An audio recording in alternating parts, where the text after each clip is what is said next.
Hello, everyone. How is everybody today?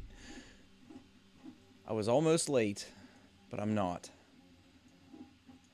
Which is funny because the few of you that have been in chat here, I've been ready since like an hour ago. And then, of course, like moments before it's time to start, uh, shit has to happen. So, at any rate, here we are. I think everything's ready to go. Got a lot of stuff sitting here. Oh, my window's not up. I'm not ready. Stop everything. Let's get it here.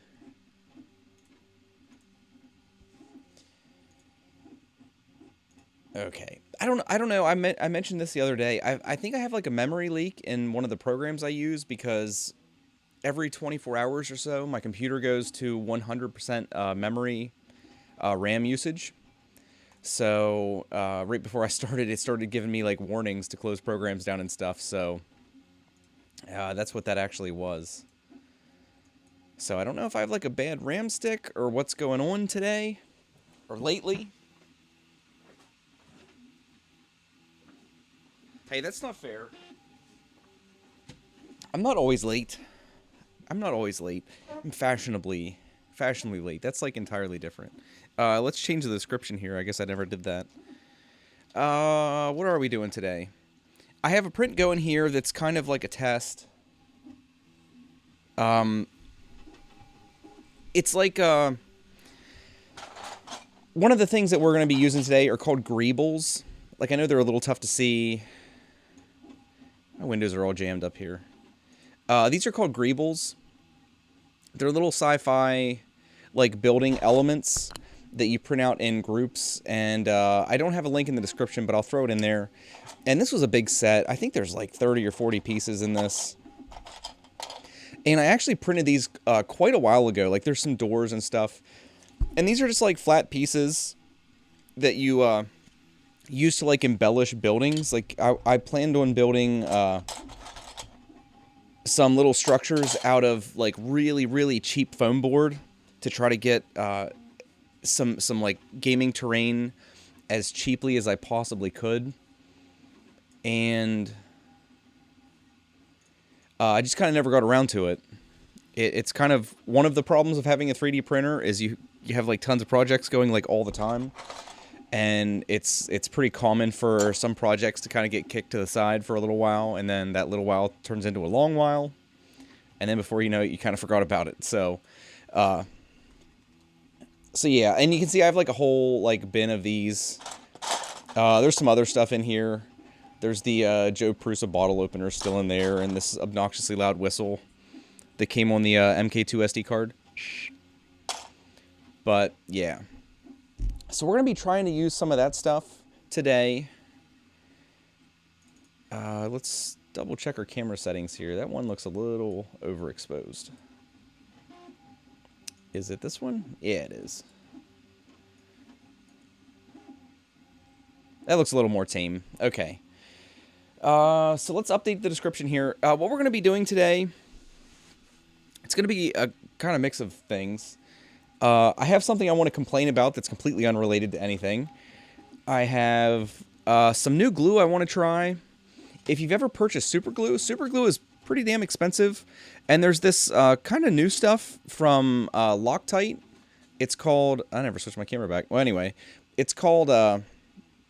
GO2 glue, and I don't know if it's like CA glue, like actual super glue, but I wanted to give it a try because it's a fairly sizable bottle compared to super glue, so it's relatively inexpensive compared to stuff that you'd generally be using for kind of craft projects. Let's give it the smell test.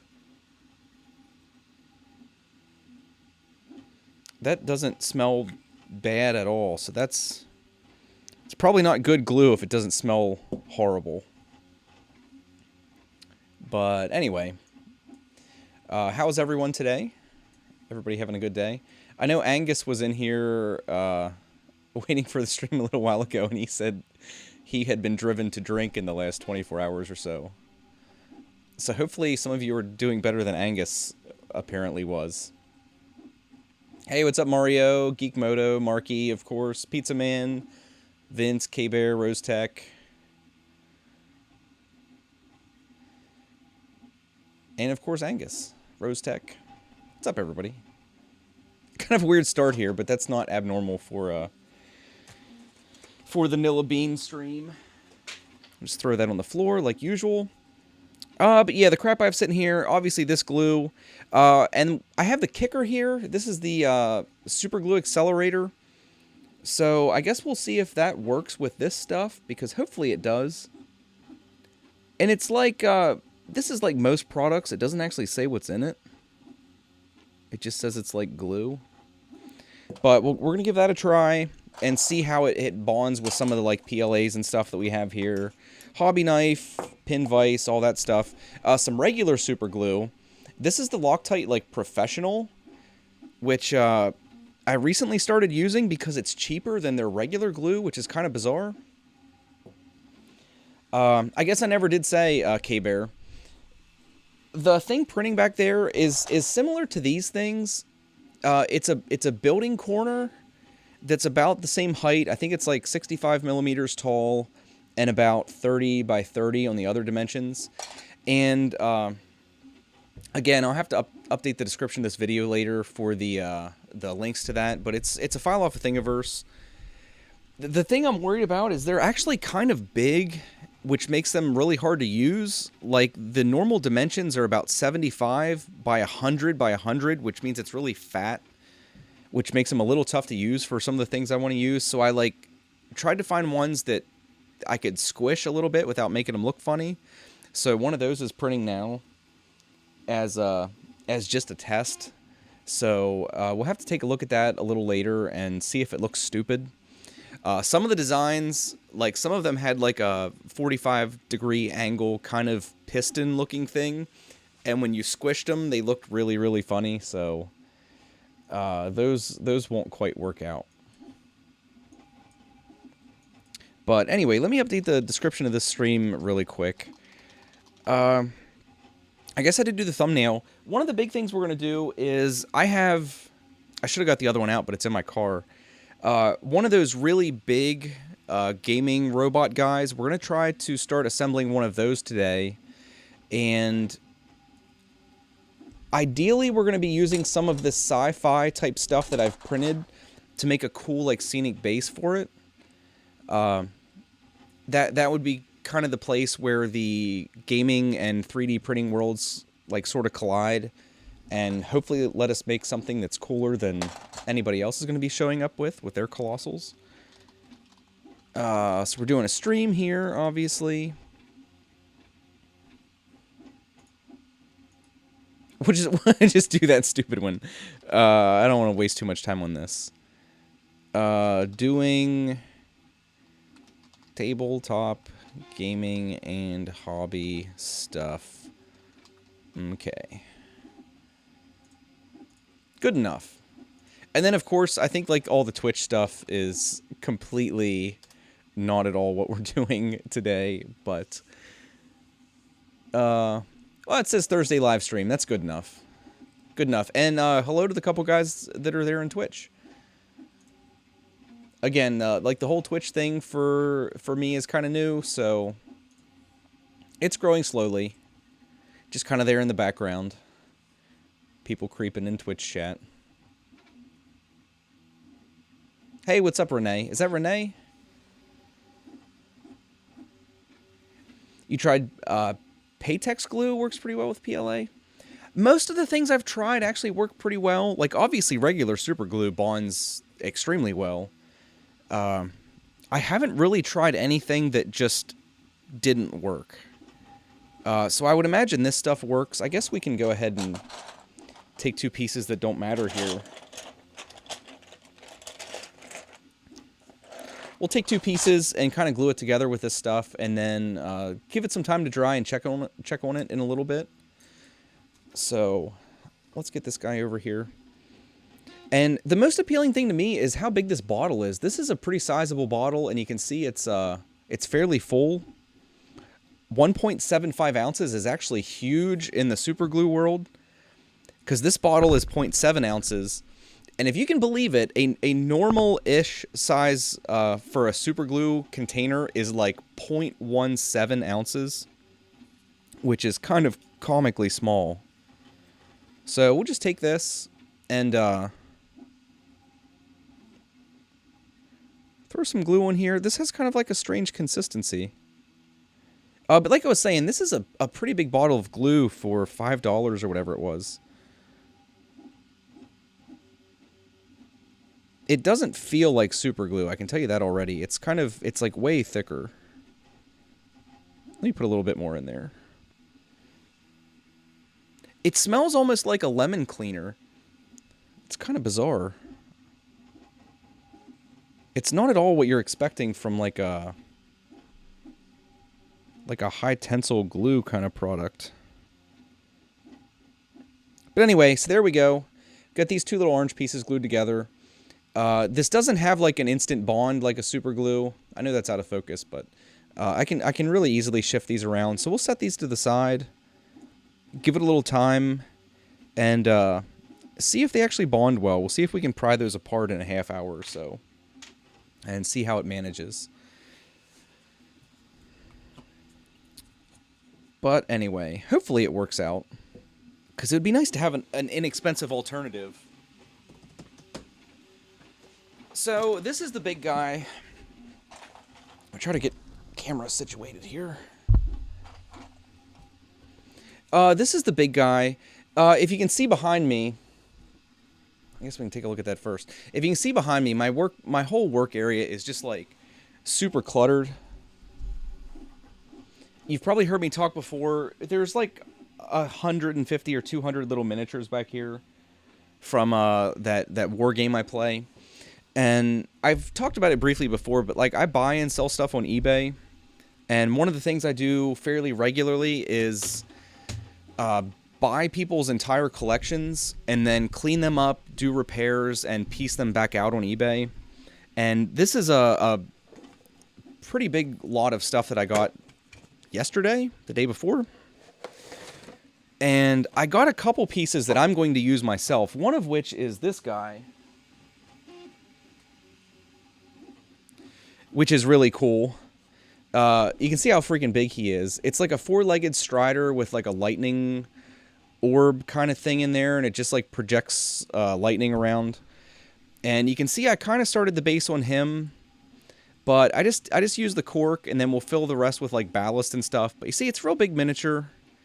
Most of it's white metal. There's some like resin and plastics and stuff. And before anybody asks, no, I didn't print this. I wish I could. I wish we had access to some of the like files for these things, but super cool little miniature. And there's some other stuff to it. Like there's little dudes that stand on the platform and have some levers, and there's railings and stuff, but not quite completely put together yet. This guy is actually bigger than that. This guy, you can see from the picture, is just like the other guy I have showed on stream before.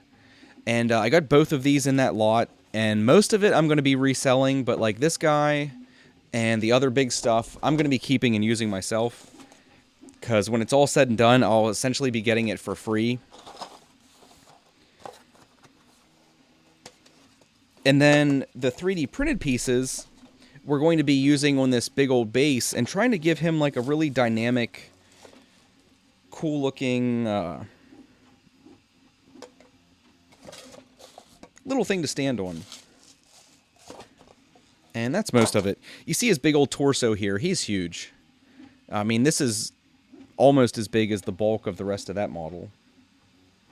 And their minis are pretty nice. Like, this is a pretty clean cast.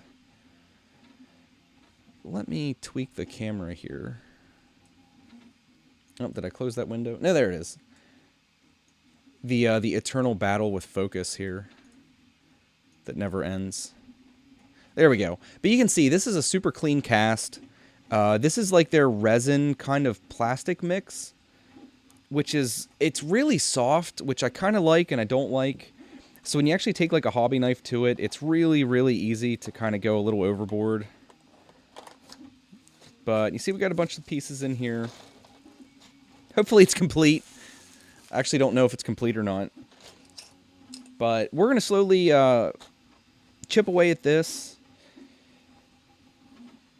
I guess some of the basic things we're going to have to assemble are like his legs, so we can get an idea of where his feet are going to be. So we can work on the base and whatnot.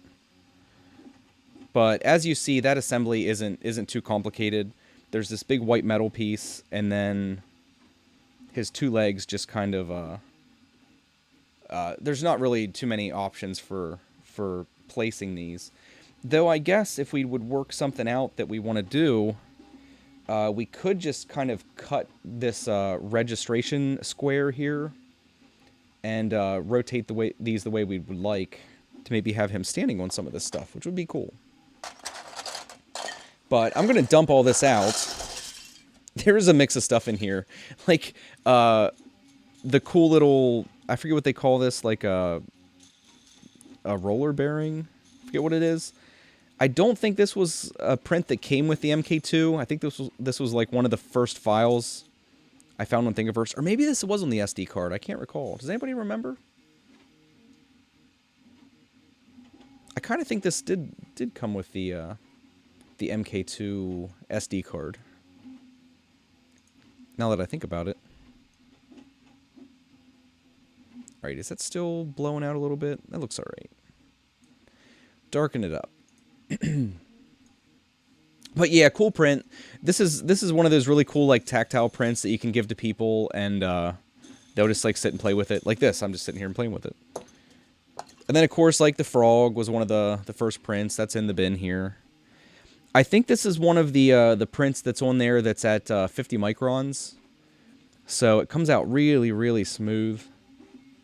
You can see even on those like big sweeping areas, there's very little evidence of layer lines and stuff. These are those initial prints that like really blow your mind with your printer once you get it set up. Very cool. This camera still looks a little bright for some reason.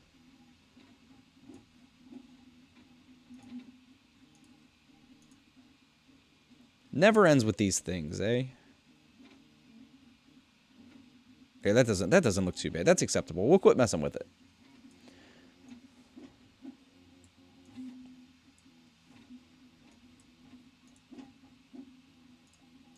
All right.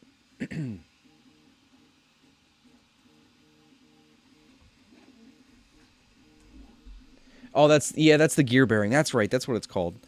I might have downloaded it. I remember this was one of the first prints that I like experimented with. I tried sizing this at like 25%, which was one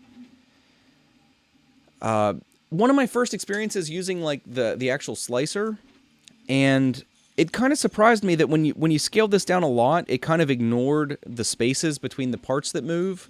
So it actually kind of like routed the tool paths in between the gears and kind of fused them all together, which was a little frustrating and surprising to me that it did that. But when I printed this was about the time I really tried to start like learning more about everything involved.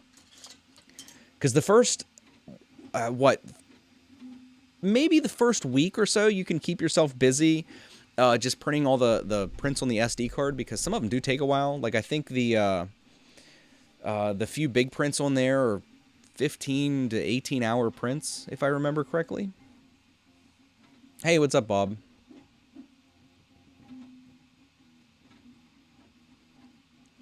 Weejiz. I don't know how to say your name. But yeah, like obviously, if there's anybody here that hasn't checked out Maker Muse and Angus over there, definitely do that. He contributed heavily to me buying a printer in the first place, because he seemed to have quite a bit of fun doing stuff over on his channel. So it was definitely something I wanted to be part of. Yeah, K-Bear, I know that now, but I did not know that at the time. I did not know that at the time. It was all learning experience. So we got a crap load of parts here. And we probably won't worry about assembling the whole thing, because it does take a bit of time. Nothing too crazy. I guess the first thing is pretty standard hobby stuff. Let's get some blades.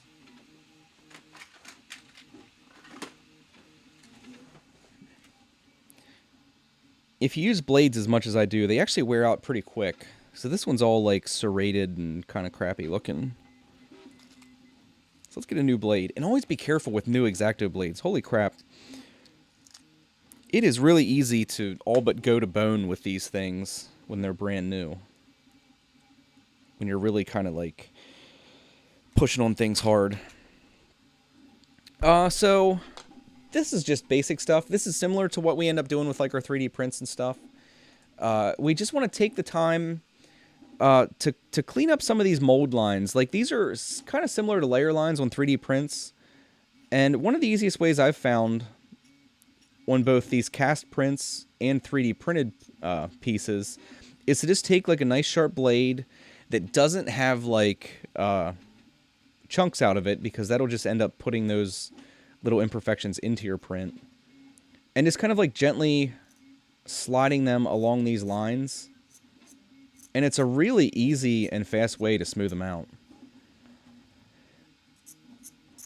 And with both like models like this and 3D prints, it saves you a lot of time to do this before you do your assembly. Because like some of these areas, like back in here, some of these areas are kind of hard to get to once you've actually glued these things together. So it saves you a lot of frustration to do this while you have the pieces separate. And arguably you should do some of your painting and finishing before you actually assemble it, but like this guy, I'll probably play the game with him for a few weeks before I actually get some time to get him painted, so I'm impatient. And it's the same deal with like 3D prints. Like a lot of times when you finally get all your pieces together for a multi-part print, you know, you just kind of want to throw it together to see what it looks like. So you end up skipping some of these steps, which is not ideal, but totally understandable. And again, I'm not going to get too crazy here. Just want to make sure we're not leaving anything that's going to be a problem later. And same deal, more or less here. Just want to flatten these areas up so they don't look stupid later.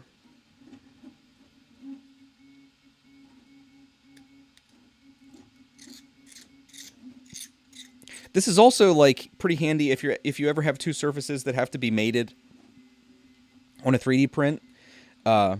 Again, you can just like take your blade and very carefully draw it across. And it's just a quick and dirty way to get a surface like slightly flatter than it might have otherwise been if you have any kind of like, you know, lumps on the edges or something that might keep two surfaces from matting or mating like flatly. Like this, there's this big old lip back here. We'll just like flatten our blade against the surface, roll it around, take the bulk of it off. And then once we've done that, we can just like drag our blade across and kind of smooth it out a bit. Quick and dirty. Like obviously you could get some sandpaper and lay it on a flat surface and do it that way. But we're trying to throw this together.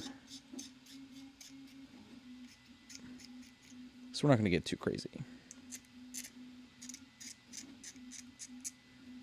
But I'm kind of excited to paint these guys. I wish I could print these guys. Because these guys are like, I think like $150 retail. But then you can pick them up on eBay for, you know, $80 to $110. Depending on how good of a deal you get. And like I said, with this deal, buying this army and parting it back out, I'll essentially be getting these for free. So that's kind of hard to beat.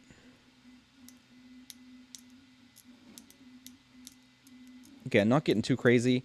Some of this stuff, if you want to make it really, really nice, you'll come back with some files. Some of those nice little jeweler's files and stuff. Hey Nilla, why aren't you answering your email? That would be because I rarely check my email. So sorry if you've sent me something. I can give it a check later today. I've just been like I've been waiting for my schedule to kind of normalize, but I've been like so busy lately. And unfortunately, it's going to get, I think, worse before it gets better with the weather kind of improving. Because as soon as the weather's nice, then like mowing and gardening season starts. And I don't have a huge garden, but it's not small. So I'll be spending a good bit of time doing gardening and stuff.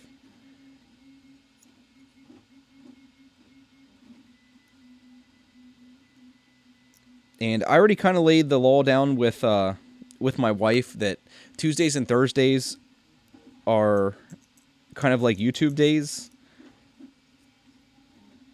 you know. So I'm going to continue to stream consistently. But anything else on the side, it's going to be a little bit tough for a while. I have been able to just with like the little bit of support I've gotten on Patreon and stuff. I have been able to spend less time on eBay, which has been a help because that buying and selling stuff on eBay can be, you know, reasonably lucrative, but it is a huge time sink. Because like to be able to buy things reasonably, I know some people think I'm exaggerating when I say that, but basically anything from Nintendo that has sold on eBay in the last 6 or 8 months, I have seen. I have seen every single auction of anything Nintendo that has sold in the last 6 or 8 months. And you're just constantly like watching auctions, looking for things that are listed poorly, and trying your damnedest to get good deals to resell stuff. And totally doable. I know there's a lot of people that think you can't like buy from a market and then resell into that market for profit, but it is totally doable. It just takes a lot of effort. All right, that's not bad. And most of these white metal parts, it's kind of the same deal. They're not too hard to clean up. We're not going to get too crazy. It looks like most of these areas we'll be able to get to even after it's assembled. So you can see how this goes together. We got his 2 big old legs. He's got huge feet for some reason. 3D printing related gardening would be nice. Yeah, I'm kind of interested to see if I can make any reasonable connections there. I was doing some initial thinking. That obviously isn't how he goes. It looks like he's drunk. So they must go the other way.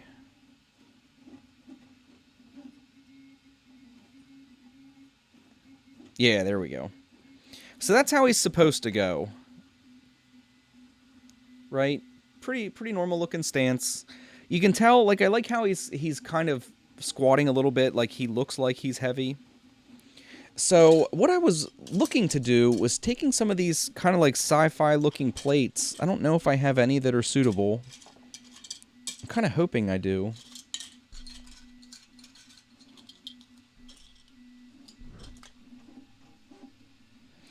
And trying to just build like a scenic base for this guy. And it might not quite work out with the pieces we have, but I wanted to give it a try.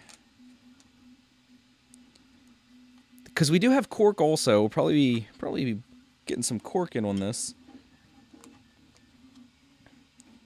But I was hoping to maybe just get like some of these sort of scattered around, maybe mix in with some cork and other crap.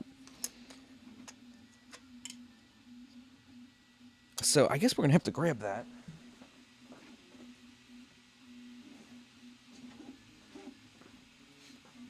Big old sheets of cork. This stuff is so handy to have around. You wouldn't really think that, but we're just going to tear some pieces off here.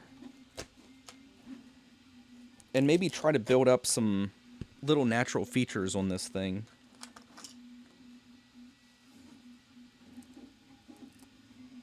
Just tearing around the entire perimeter of the piece to give it like a nice natural looking edge. And really just kind of... Like, say we have a piece there that kind of contours with the the shape of the base around the front. Like, these do have, like, markers on them. I know they're a little hard to see. But you have, like, your center, and then these mark 180 degrees to the front for, like, line of sight and stuff. So if we have this like this, and you can see our line of sight... Oh, I have my handy little laser. I always wanted one of these things, and it actually came in this this lot. But these are good. These are sweet for gaming, like laser lines. Seeing there's where like the 180 degrees to the front is. There's the front. So maybe something like that.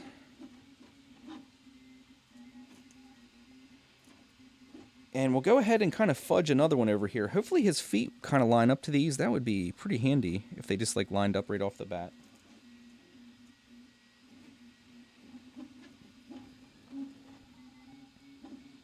Something like that.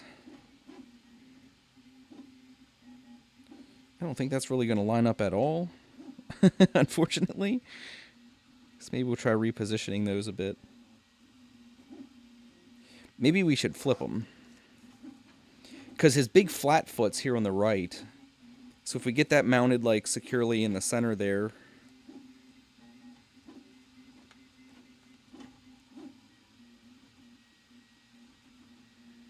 Maybe his other foot on a little piece like that.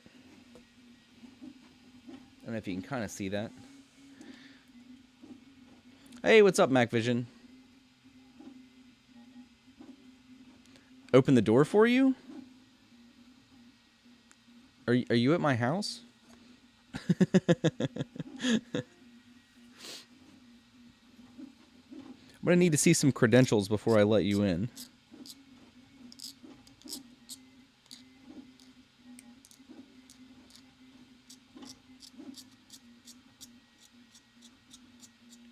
And again, we missed like a huge line on the top of his foot there.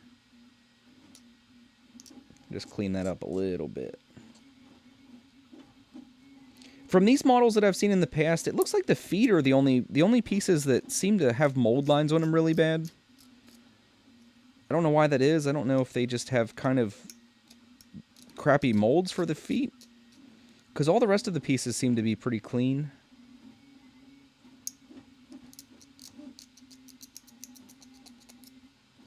Maybe it'll be interesting to see how 3D printing affects like the gaming industry.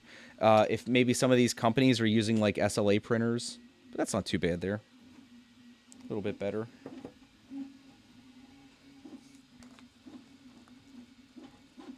But alright, let's reshape this a little bit. See if we can get this fella positioned on here. Maybe something like that. Hopefully his big foot's about here, and the foot that's kind of lifting a little bit.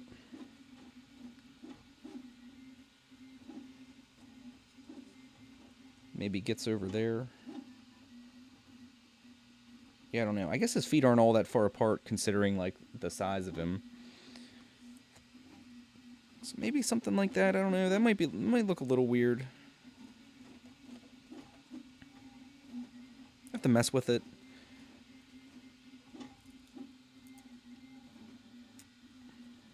We'll shape this a little bit. Reposition this piece over here.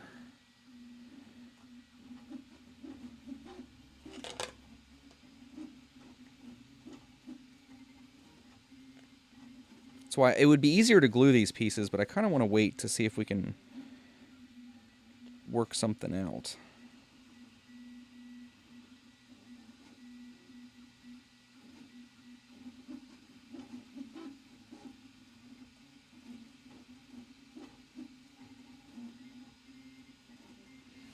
That seems kind of serviceable, having them on there like that. And then that leaves us quite a bit of space. Like always, his torso is kind of centered in the base, like we'd like it to be. And then it leaves us quite a bit of space on the front and back there to maybe work in some of these mechanical-looking pieces to kind of spice it up a little bit. So I guess it's almost time to commit with some glue.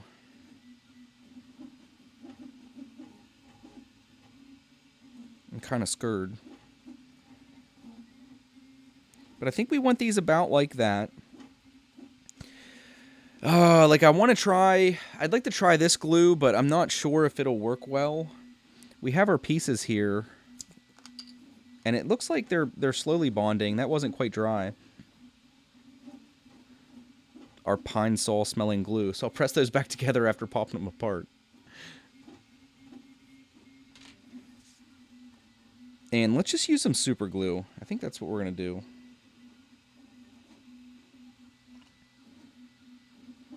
We're just going to super glue these down. What's the worst that could happen?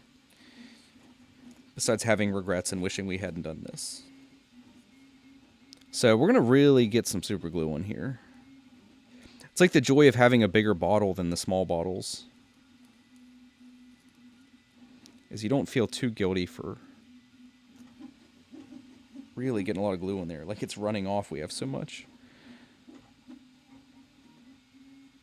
Okay, so kind of got that positioned. Press it a bit, and then we'll get this one down so we can position them together before it kind of bonds.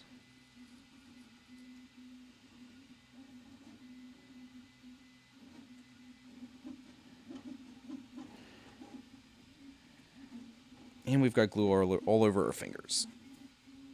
But that's alright. So kind of hold that there. So I ask this all the time, and nobody ever really has a good answer. Is anybody working on any big, cool projects? I've been like looking all over to try to decide on like a large 3D printing project to start, and I just can't I can't settle on anything. And it's not that there aren't like things that we could do. It's almost that like you're kind of spoiled for options. There's so many things we could be doing. Like I know some people have done like game files and stuff, which would kind of fit the ambiance here. Marky's doing the 30-30. Oh, you're finished with that? Very cool, man. Like I said, I'd like to do one of those later this year, if possible. I'm not sure how that's going to work out exactly. We've got a baby on the way, so you never know exactly how that's gonna affect things. Your hypercube. Someone mentioned that before, and I don't recall what that is. Wasn't that a... I think... Wasn't the hypercube like similar to the 30-30, but you actually completely enclosed it? If I remember correctly. Because both of those seem fantastic. They seem like a great next step. First baby. No, this is the second baby. We have a 2.5, almost 3-year-old. Little Carly. Because it worked out pretty nice. We have a girl, and the next one on the way is going to be a boy.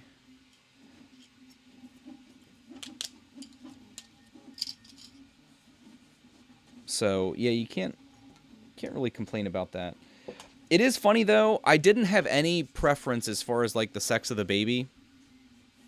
And then we found out we were having a boy, and I was kind of disappointed because we have a girl, and once you have one of whatever sex it is, you kind of get that familiarity, and I finally feel like comfortable with a little girl now. So I feel like we're going to have to go to like square one, like learning everything again with a boy. So I always told myself I didn't have any preference until we had one, and now like I feel like I wish we had a girl on the way now. Because part of it is that you don't have to buy as much if you have multiple children of the same sex. They can just have the perpetual hand-me-downs. But which I guess it's good we're going to spare him that, because nobody likes hand-me-downs, even if they're totally okay. Please don't laugh, but I'm working on a toilet roll holder for... I didn't laugh. That wasn't a laugh. But that's funny. I don't know why that's funny, but... But, no, that's cool. Like, practical prints are the best. stuff that you're going to use all the time. It's like this bin here with all this stuff laying here. There's a bunch of cool little prints in here, but none of them are practical, so you never end up using any of them. Like there's this beautiful little 3D Hubs Marvin guy here. I'm never going to do anything with that. The the Prusa.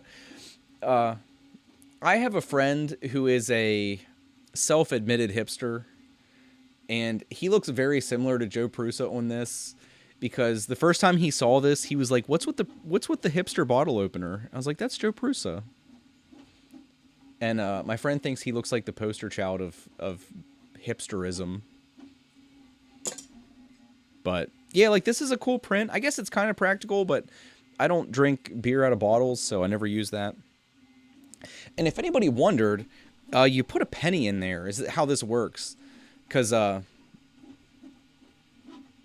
forget who I showed this to one of my friends one time, and they were like, well, how the hell do you open bottles with that? Because they were thinking like you just use the print as is, but yeah, you have to put a little penny in the slot there.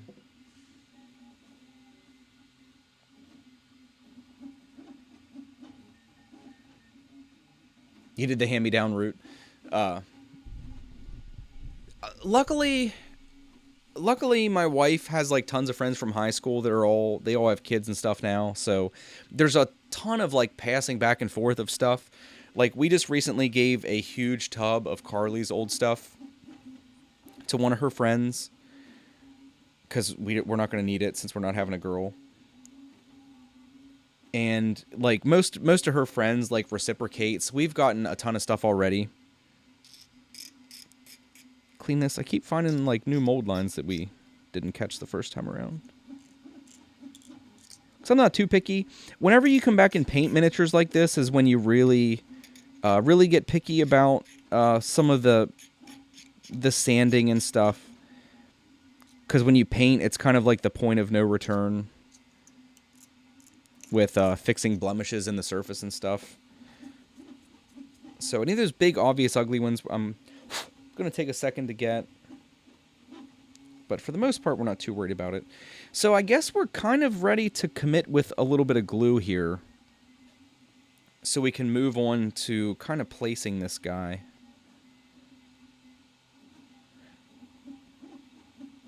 And I'm always kind of worried, because when you get to the point of glue, it's not the actual point of no return, but it's pretty close depending on how well your glue bonds. Luckily, some of miniatures that have like white metal bonded with plastic, some of those joints are the most forgiving, because if you just kind of flex them a little bit, you can usually get them to pop back apart. So it makes it a little bit less stressful.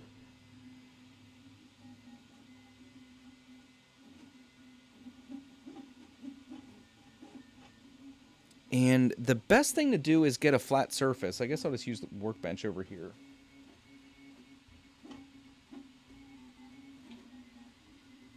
And make sure the feet of the model are flat. And then we're going to use some of this accelerator.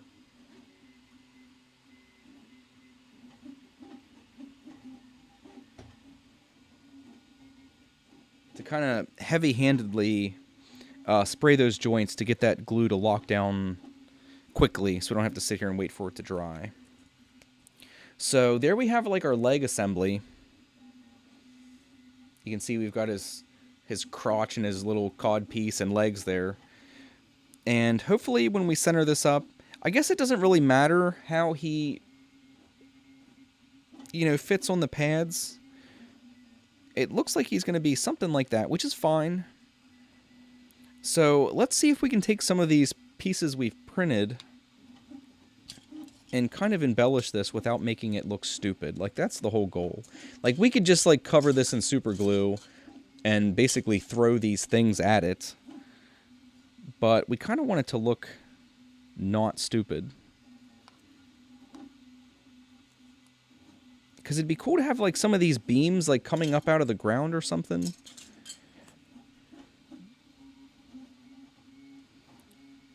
But that's easier to do than say sometimes, or say than do. Because let's, like, this is, you can see this piece. This is, like, for a wall. You kind of use this with some of these other pieces. Like, if you had if you imagine this as being, like a wall in, like, a sci-fi facility. Like, you might have one of these, and then, like, some of these pieces, like, lower on the wall. And, you know, maybe, like, a vent or something. And you just start, like, using these together. And then when you paint them up, they actually look pretty amazing together. And they give you really, really simple, customizable, like that could be a wall panel there. And, you know, we'd make sure everything's square and stuff. But if you'd spray paint that like a black color and then do what's called dry brushing with like a gray or a silver or something, you'd probably be surprised at how cool and convincing that looks. And then, you know, you could chop this, make a couple of these sections, and then you can start like building little buildings and stuff out of them. So they're really cool prints if you ever need stuff like that.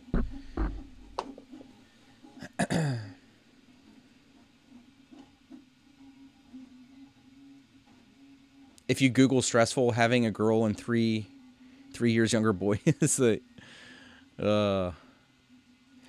I'm interested to see how my daughter handles not being the center of attention anymore, because she's kind of got like only child syndrome. Like not really bad, but she definitely has it. So I'm interested to see how she deals with the change, not being the center of attention like all the damn time. So, kind of wanted to see if we could maybe build this up to a second layer. Make this like a little more epic looking. This is already a big model, and a lot of times just like giving a little bit of extra height to stuff by doing things like this can have a really dramatic effect on the overall appearance of the model. So if we do something like that where we're just taking like 2 more pieces and adding additional layers, and then having him stand on here like this, and he'll be placed right about there. It would just make it a little more dynamic. I know it looks funny. These always look funny when it's just the cork with no painting or finishing.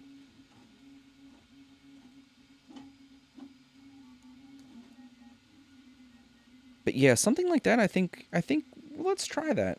We'll experiment with it. Because we can always go up and like rough the edges of this cork up a little bit and make it look a little more organic.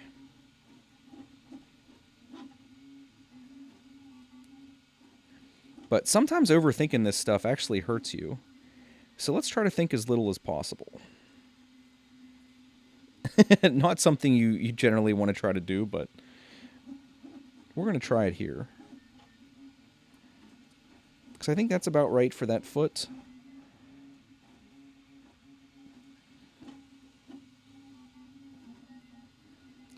But a normal size container of super glue, we probably would have already used like a container of it at this point. As heavy as I am on some of these pieces, probably already would have went through a container.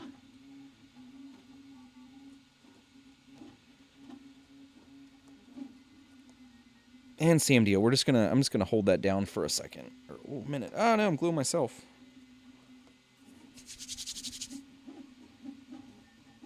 Super glue sticks incredibly well to skin. I don't know if I've cut myself many times on here, but super glue works really well to hold cuts together if you've ever cut yourself and can't get it to stop bleeding. Like, obviously, if it's real bad, you want to go get some assistance from a medical professional, but I was always raised to not go to the hospital unless you're, like, afraid you're going to die. We never actually tried the kicker. Let me see if I can glue my fingers together. I know that's, like, a funny test, but let's see.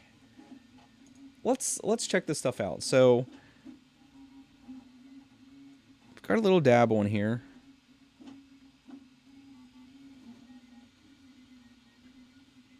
Got it together, and it doesn't bond at all right away. And then we'll try some of the kicker on that.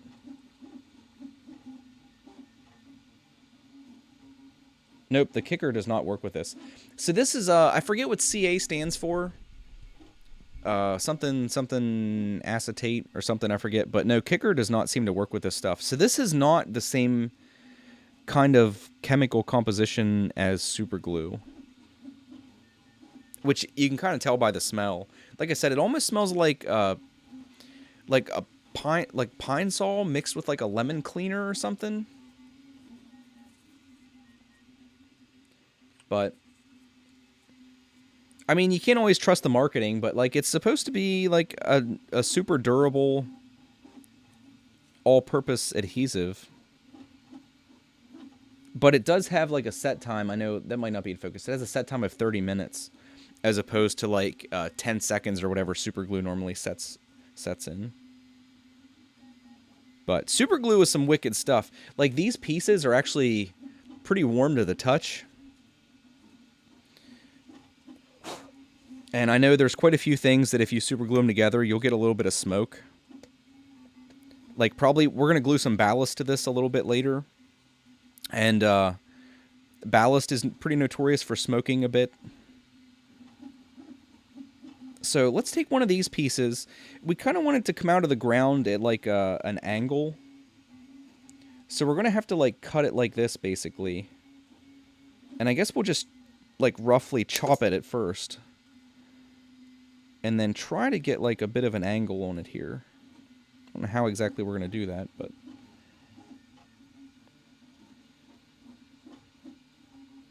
I guess we're essentially not. I can't quite get my cutters in there. Because this end can be super rough. Let's get a little bit of an angle. Let's see if we can get it with the X-Acto. PLA is a little dangerous to use with X-Actos because it's really hard and then it'll like abruptly give. So it's like a pretty good way of driving a blade into your hand if you're not careful. But like using this thumb technique, over the years I've gotten pretty good at you know, not putting it into my hand. Because you can put quite a bit of pressure on the blade without actually putting the kind of pressure that's going to like drive it through your finger.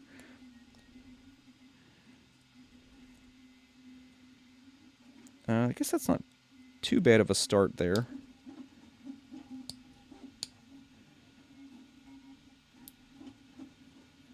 At least we have super glue in hand if we lacerate ourselves pretty bad, eh? But that's not too bad. You kind of see what we're going for. Just like a gentle slope on that. So we can kind of get this piece like coming out of the ground, maybe. Something like that. And we'll make sure that doesn't interfere with where that foot's going to be.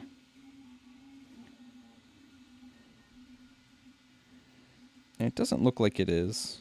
Especially if we angle it a bit. So let's go ahead and commit to that. Screw it. So we'll get a little puddle of super glue here at the base. And then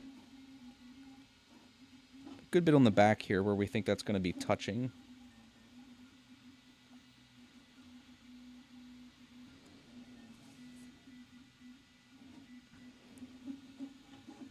But it just kind of looks like a beam or something coming up out of the ground. And this will be the front of the base, so not a bad start. And we're going to put ballast, like I don't know if you've ever seen that. It's kind of like a really thick sand. Oh, hey, what's up, Aaron? Yeah, whatever Scott said. Or, yeah, Marcus and Scott.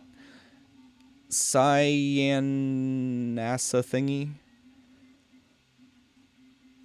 Cyanoacrylate? Is that how you'd say that? Use sandpaper. Man, sandpaper is... Like, surely some of you have sanded PLA. PLA is hard as shit.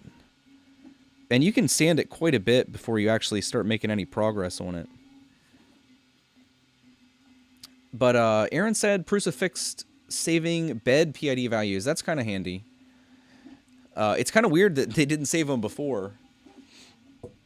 Because I know we've discussed doing your nozzle, your hot end PID values, But I think a lot of people skipped on their bed for whatever reason, which I found like the bed temperature varies or walks around the target temp more than the actual like hot end nozzle does. So we got that on there. What else can we stick on here? I've actually got a huge bins of bits.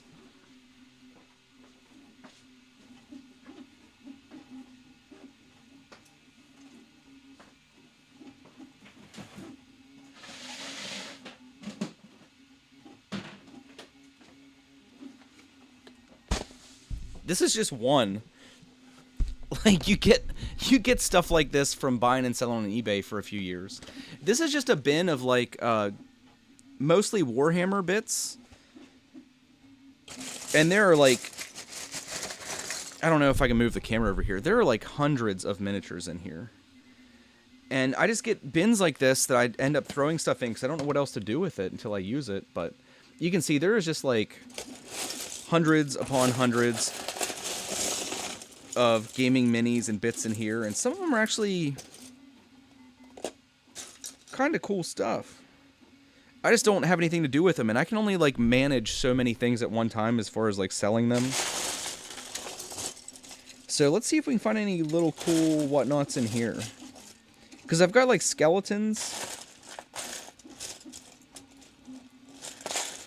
Maybe find a couple skulls in here or something. Like there's a skull. We can drop that in somewhere. I won't get too much out of here. Some people think it's like taboo to mix games. Like this is from Warhammer and then the base we're making is for War Machine. Some guys don't take too kindly to crossing streams. But we can find something else in here.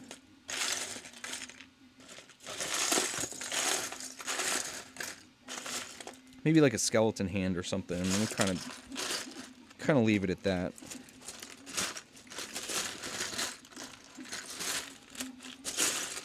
But yeah, I think I have like 5 or 6 of these bins laying around. So if anybody ever needs some Warhammer bits, I could probably hook you up.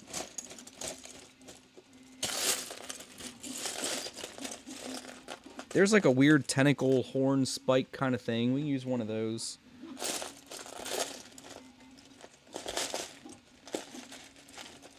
I don't want to do anything like too obviously Warhammer-ish, I guess. That probably wouldn't be a good idea. There's some cool little spike things. We can use them. Have them sticking out of the ground. That'd be kind of cool. There's a couple little things.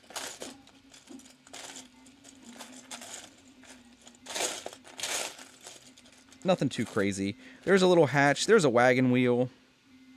That's kind of cool.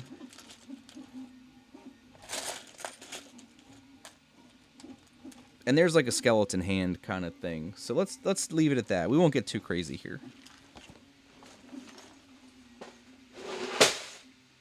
All right, let's get that out of here. So like we got this little skull guy, and it's just like a little plastic skull. I know that's a little hard to see. He's got some little mold lines on him, so we'll clean him up. One thing I'm hoping this glue is good for is actually like gluing the ballast to the base. Because super glue, like I said, super glue actually makes that stuff smoke and releases some pretty nasty fumes. Which is not ideal, obviously, to be breathing that stuff. And there's been a couple times where, like, the chemical reaction, I guess it's, what do they call it, exothermic, where it releases heat.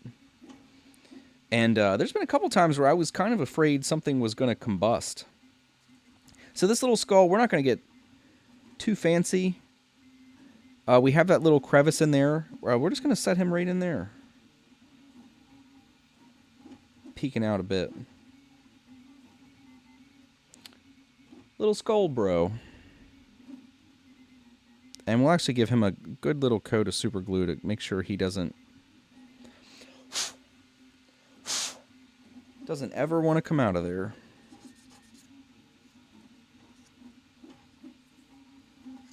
Alright, very cool. So what else did we grab? We grabbed like this weird tentacle thing. And I'm just going to chop a flat spot on that. Add a bit of an angle. Clean it up with the blade. Put some glue on it. And just kind of have this guy sticking up across these two layers here.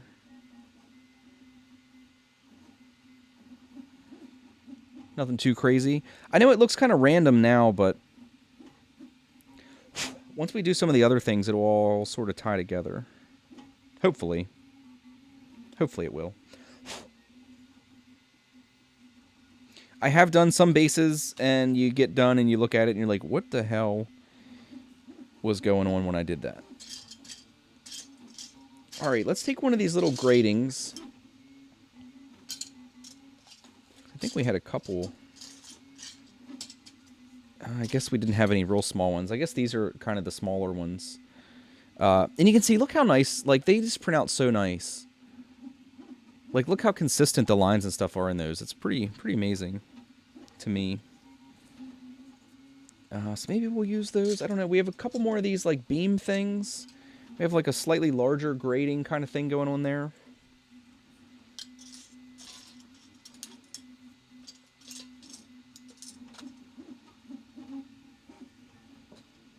We've got some of these things. These were actually, like, what are essentially failed prints. The back of this is really ugly. This is supposed to be, like, a smooth curve, and this is from when I was experimenting one time with, like, support material. I was still kind of new, and I didn't really know what kind of settings I was, you know, looking for. I think this piece might be a little big for this. We can try chopping it down. It's the nice part about keeping, like, your seconds is that you have them on hand for projects, and you can really do some things like this. Chopping this all to hell. You know, I don't really care about this piece. It's just kind of like a failed print I had sitting around, so... like, if we chop this all up and end up not using it and just throw it away, it doesn't really matter.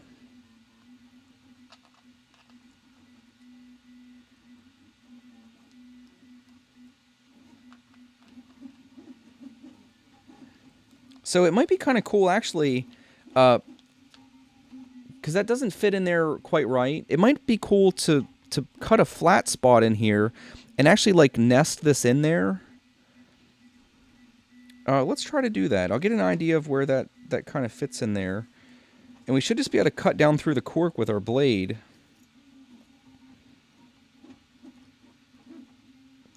To score a line, more or less. And then cut this out. And kind of, like, ease that piece back in there. Like, it's almost part of the terrain or something. Like, we're in the future. And we've engineered shit into the ground.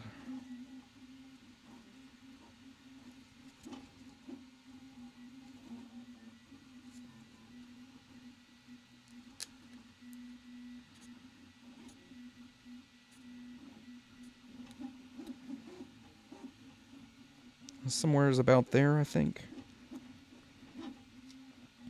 And it might actually put this under the back of the foot, which would be kind of cool, because it'll help kind of like integrate it seamlessly into everything.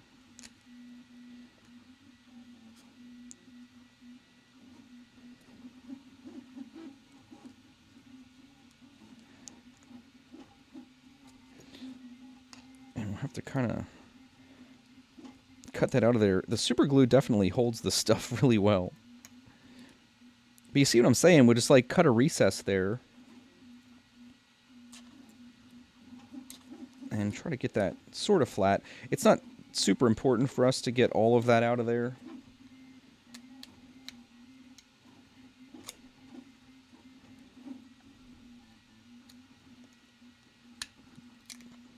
There we go. But we want it like a reasonable surface to glue to in there. And then we'll cut it, check our size again. Looks like we're going to come to right about here. Be a little less. And we'll trim the little tabs off the edges of this so we can fit it back in there nice and tight. And again, like, look how hard PLA is. That tab was small, but it still takes quite a bit of working to get a blade to cut through that.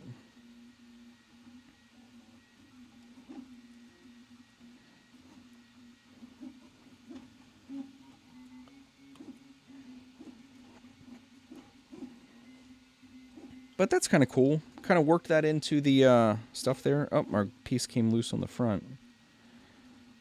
Probably should have put some kicker on that. We can just break that off. That's not important. Let's get this tended to.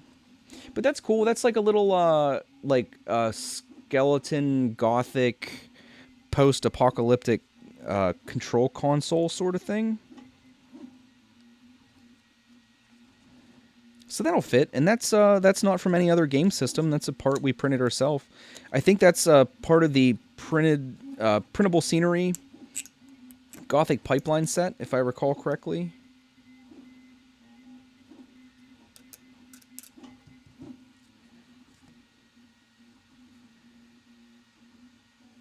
I guess we could sand that, because that's not really flat on the back, but it doesn't matter. We're just going to cover it in super glue and get it in there. Because the ballast and stuff we're going to use is really forgiving as far as like filling gaps and stuff. So it's not incredibly important to make all of our work like super clean at this part. And then hopefully his feet...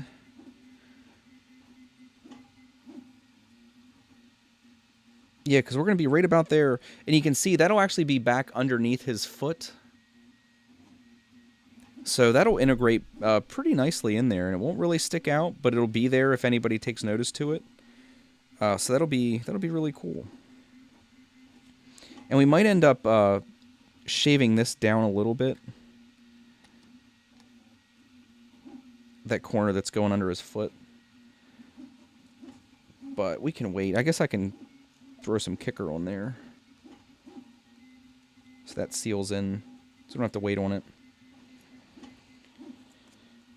And then ease this edge down a little bit under his foot. To let his foot come back a little bit farther to really nest against that. Yeah, there we go.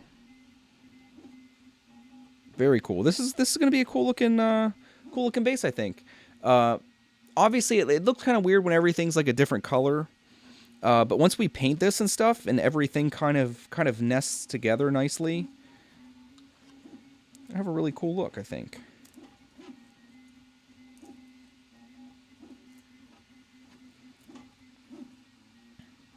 Can even take some extra cork. I think that'll make it hide in there even better if we take a little bit of cork to bridge those pieces together and go over top of that just a tiny little bit.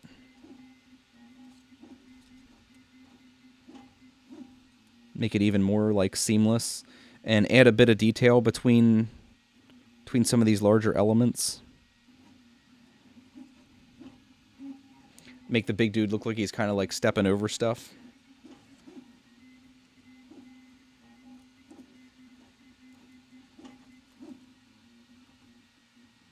Yeah, let's go ahead and throw that in there. Screw it. Like everything else. Covered in glue and slam it in there. Some of this stuff, if you think too much, you probably won't come up with something cool. And then I think with that little gap, we're just going to take some of these smaller pieces of cork.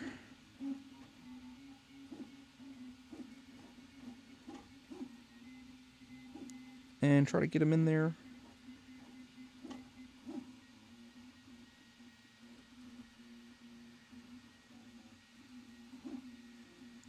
The nice thing working with cork that I like is you can be pretty liberal with your super glue because it'll somewhat absorb it. It's like when we're done Towards the end here, we're going to rough these edges up a little bit more to make them blend together a little bit.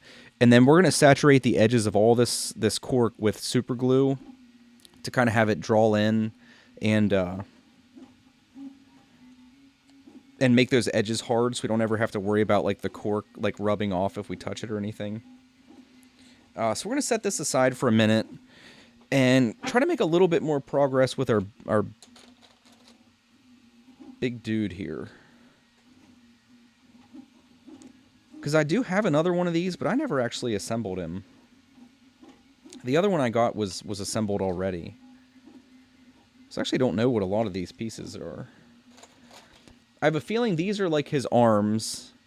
These big ball socket pieces. They must be his arms.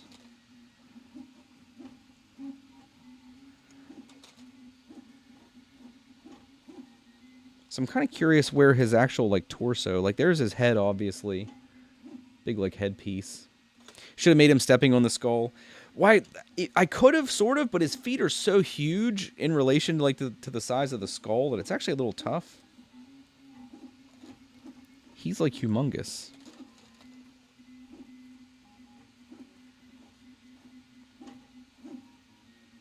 I guess this did come with like little instructions. I guess we could consult them. So it looks like this piece actually goes on here apparently. Because I guess it swivels a little bit. So we have a little bit of freedom in placing him.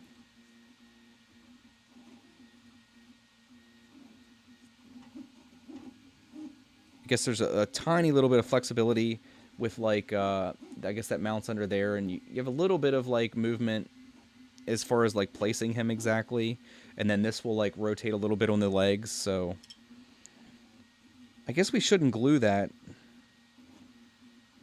quite yet, in case we want to like change his position. Because I do have another one of these, and I guess you do kind of want to mix it up so they're not posed exactly the same. I guess that's probably the way to go about it.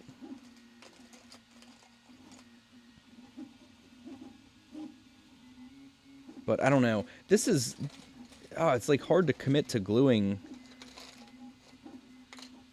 But I'm not sure. These are like his fist covers. They're nice big pieces. I think some of these are like his shoulders or something. Oh, no, they're part of his hands.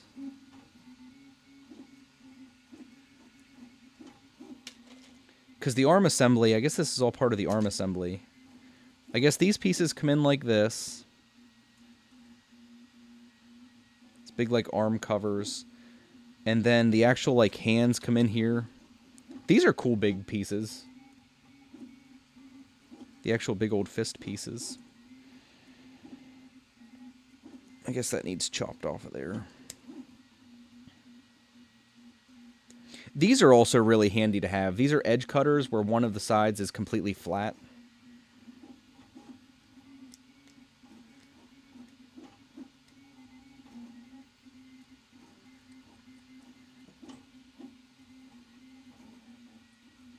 So you see his hand comes in there and attaches to the arm. He's got big old hands. And I think this piece breaks off. Because the, they go this way. And then the this big shroud piece comes in here like this. Something like that, or that must be the other side, actually.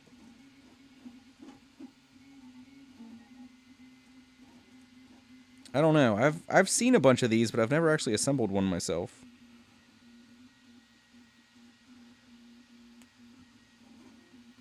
And this resin is so soft. It like... That's what I mentioned earlier. Like, I kind of like it, and it kind of scares me at the same time, because if I would go to chop something off that's not supposed to be chopped off, it would just come off.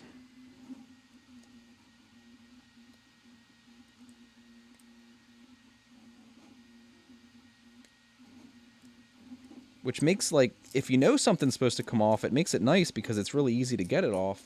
But then if you're not sure, it's kind of scary because it'll just come off.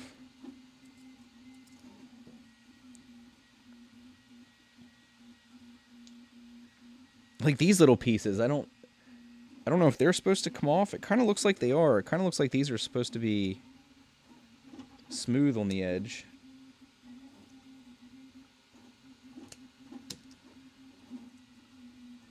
But the knife just goes through there so easy. It's kind of crazy. No, that's what... I hope I didn't, Marcus. I hope I didn't break it off.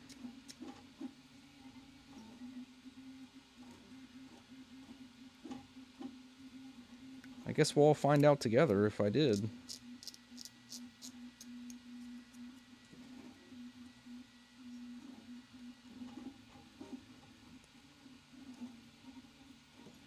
Alright, I think that's right. Does it go together now? Yeah, see, that's supposed to fit in there. So that all makes sense now, seeing it. I guess it's just a little scary chopping stuff up before you're sure.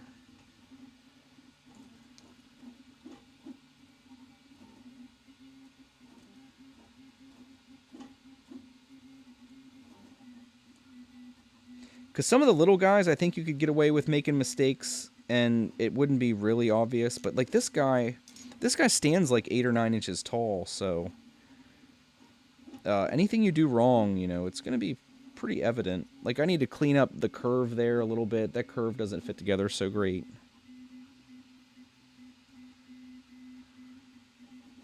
Some stuff like that. I guess it's not that important. Yeah, see, there's his big-ass hand assembly. He's got like a knuckle guard kind of thing going on.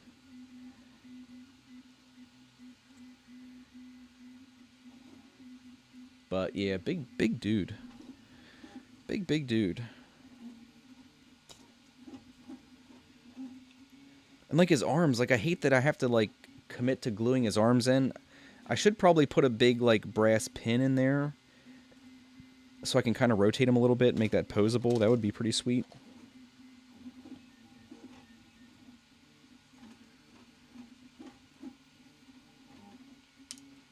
So much stuff. Like, I think the tabs on this have to come off. Looks like. Guess we can go ahead and clean some of these pieces up. Because I guess some of these we can go ahead and glue on because they're just, like, in a fixed position. Where there's not really any options available for placement. Like, I think now that this is cleaned off, this is just like a stack that goes on his back here. Just kind of glues in there. So I guess we can go ahead and clean these up and install them. And I assume there's another one of these. It's kind of weird that the materials are different colors. You can tell they kind of like, I don't know, they must not have their resin mix procedure like 100% down for whatever reason. Because the colors are different.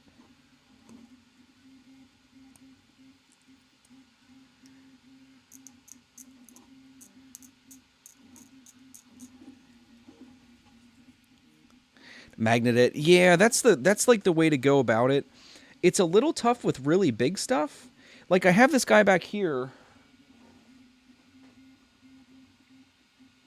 This guy's all magnetized like 100%. Like his arm is magnetized as well as like the weapon, so you can change his loadout and stuff. Because there's several different like options for this chassis. Same with his other arm. Like he's magnetized, and he's got fairly big magnets in there, because the pieces are so big. Because the smaller magnets, like he would move around, but with the big ones, he actually holds together pretty stably. But this is a cool looking guy, I think. This actually isn't the weapon that goes with the shield, but big cool looking guy. But you see, this guy is like tiny compared to him. Like just look at the this is just the torso of this dude. And this is a big guy overall. You see, there's guys that are much smaller than him even. Like he's pretty big compared to most things. And then, like, here's, like, a pretty average-sized, quote-unquote, big guy. So the magnetized dude is big, even by big guy standards, and then this guy is... Well, I guess there's a reason they call him a colossal. Because he is freaking huge. But, okay, our base is fairly dry.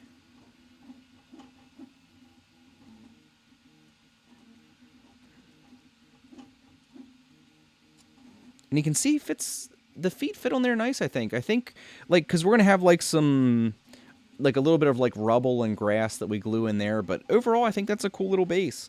This will be painted like a piece of steel or something. And then we have, like, the little console hiding back there under his foot and stuff. So overall, I think that's a success. And he'll be a little bit taller than my other one, because these sheets, I think, are about 1/4 inch. So he'll stand, like, I don't know, a 1/2 inch to maybe 5/8 of an inch higher than the other colossal I have. So he'll look different. It won't just look like a pair of the same freaking guy. Which is Q. Alright, so maybe we will go ahead and glue this torso together, because we basically just have to glue this piece on, and then the legs will more or less mate to the torso, and we can get like the rough position of everything together. Because I think this guy, as much as I don't want to, I think I'm going to go ahead and glue him to the base. Hopefully, I guess we didn't really position like the torso. I guess we should have been focusing on the position of the torso more than the legs. But it looks like if I keep the feet basically where we were planning on having them and look down on the torso, it looks like it's fairly centered in the base. I know it's a little hard to see. But, so I think we're going to be good there. So maybe we'll go ahead and commit these legs with glue.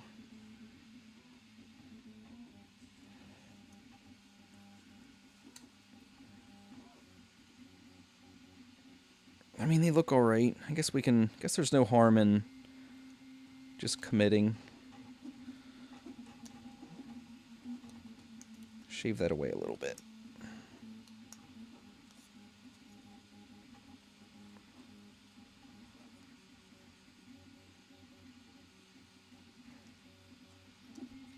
Again, I'm going to smooth this console down into that cork a little bit more so I can move that foot back.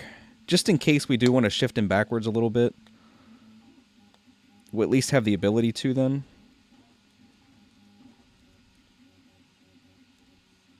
Oh, PLA is so hard.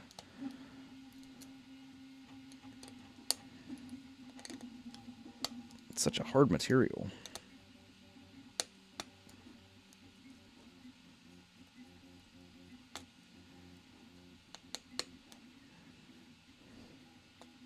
Have we attracted any actual, like, gamers yet? Have any of you either done gaming or maybe gotten the bug too? Because I know someone suggested I need to, like, do a game of this on the stream sometime so you can see how the game kind of functions. Because it is a really cool game. I like playing it. It's not my favorite game in the world. But, there's an absolutely shocking amount of, like, strategy available to you with tabletop war games like this. Like War Machine in particular, it's mind-blowing. Like, I have a friend that plays 40K, and he recently, like, he kind of is in the same position I was, where this isn't my favorite game, but this is what people in my area play. So it's kind of one of those deals, like, if you want to do gaming, you kind of just got to go with the flow. And I got into it, and I was used to, like, Warhammer and Warhammer 40K and stuff, and they're great games. Like, I love those games. But the level of strategy involved with War Machine in comparison to those games, like, especially, like, Warhammer 40K, it's, like, no contest, in my opinion. Like, the number of choices you have to make and the impact those choices have on, like, the flow of the game are just it's shocking how many decisions you have to make every turn.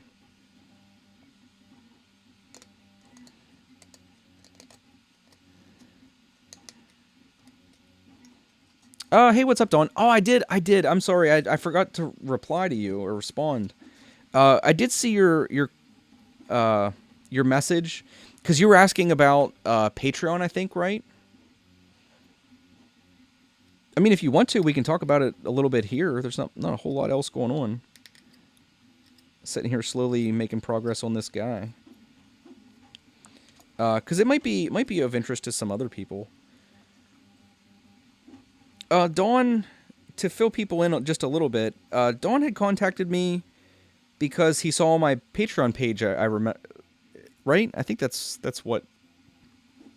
how that started. You saw that I had a Patreon page, and I think you were interested in starting one.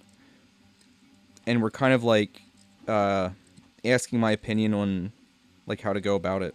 My page needs updated. I still haven't messed with it at all since I did the initial like setup and stuff. But the biggest pieces of advice I'd give you are the ones that I got from other people. Images help immensely. I guess we can switch cams here. Images help immensely.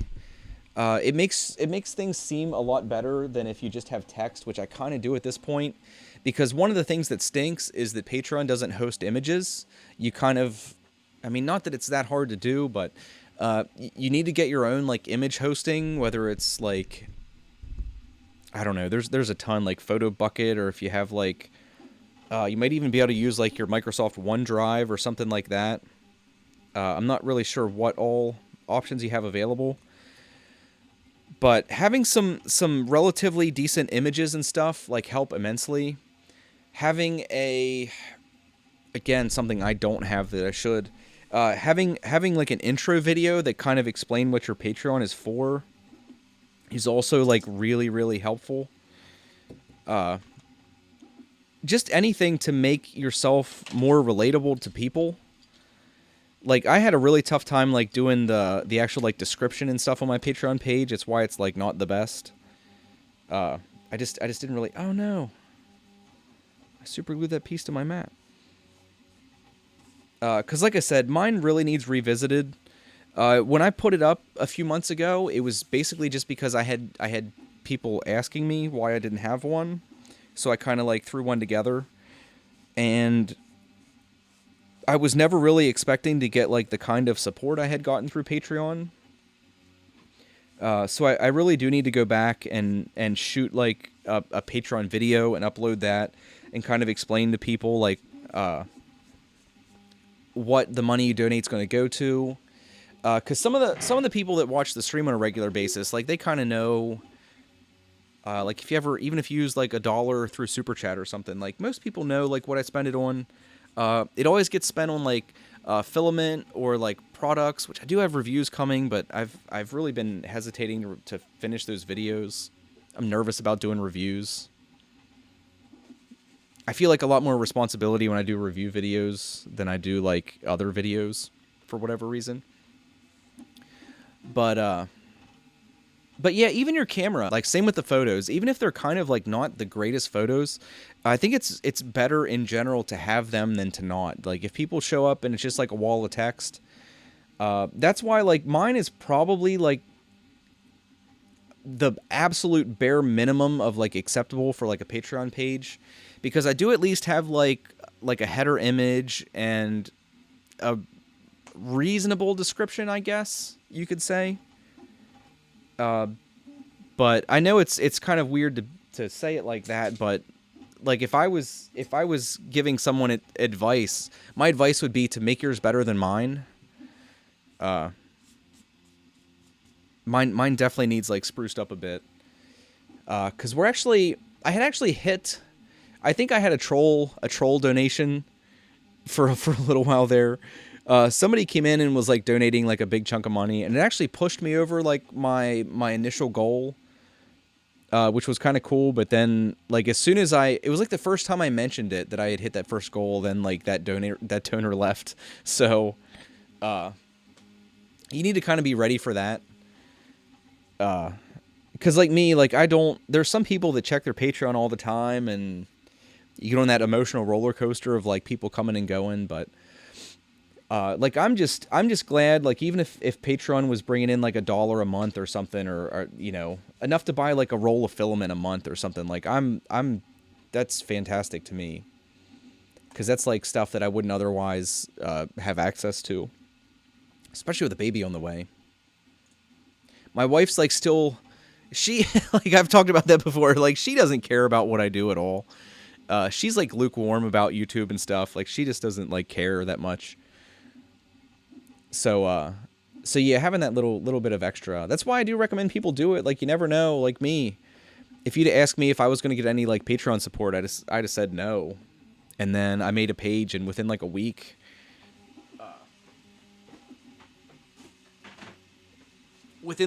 had a handful of donors already, so you really never know what people are wanting to do or are going to do, so I think it is worth having it there.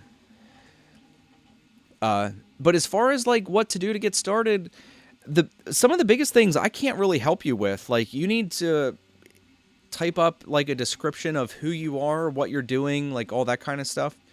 And, as evidenced by my page, I struggle to do my own. Like, it is something kind of out of the ordinary that you have to do. Like, you kind of have to sell yourself to someone, like, explain what you're doing, like, why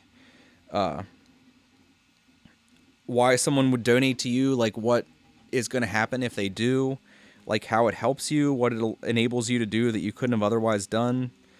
Like, stuff like that, you need to kind of get written up, and, like, I can't really help you with that, unfortunately. I could critique it, I guess. But you could always put, like, a thing on your page, like, if you get, like, your kind of, like, bare bones Patreon page set up, you could just, like, ask your subscribers to go look at it and tell you what they think. Like I said, it is good to have, but at the same time, like, I wouldn't, if you're still, like, trying to get your channel up and running, I wouldn't devote a whole lot of time to it. Like, I would first focus on, like, getting the bare minimums for your channel up, like if you're going to stream, like, get your stuff set up for streaming and stuff, get your, like, banner images made and stuff, which I know can be tough for some people, but you kind of got to do it, and you kind of got to get used to doing it, because you're going to have to make, like, video thumbnails and stuff and all that kind of crap, and you can't really be putting yourself in a position where you have to, like, rely on other people for that stuff, because it's going to suck later down the road if you don't just take the time to figure out how to do it yourself. And for most of that stuff, that's why even with, like, Patreon, I would just look it up on YouTube if you haven't already. There's a lot of good videos about, like, what you should and shouldn't be doing with, like, your Patreon page. And you just kind of, like, it's a lot like with 3D printing. You kind of need to, like, expose yourself to as much as possible, and then kind of decide on your own, like, what is and is not going to be, you know, something that works for you. But no, it's a little weird because it's all still new to me, so, like, I have a little bit of advice I can give, but I pretty much just gave it. Like, I don't have a whole lot of experience with it, so. But Patreon's fairly easy to use. Like, the way the payments and stuff are handled, it's all really simple to use. Like, I think mine personally, I think I need to change. I think I need to change mine to, instead of being, like, per month, to do it, like, per piece of work. Like, that works a lot better for some things. Because as it is now, like, I've really been struggling to get videos, like, done and uploaded. I think it's been, like, a few weeks since I uploaded a recorded video. And I think it would be helpful to me if I didn't just, like, have money coming in monthly and it was, like, per piece of work. So if I'm doing, like, a video or two a week, like, make the donation levels, like, much smaller, and then have them coming in, like, basically, like, per video or whatever that I do. I think that would like, just personally would work out a lot better for me. Because it would give me, like, a lot more motivation to actually get, like, videos done and recorded and stuff.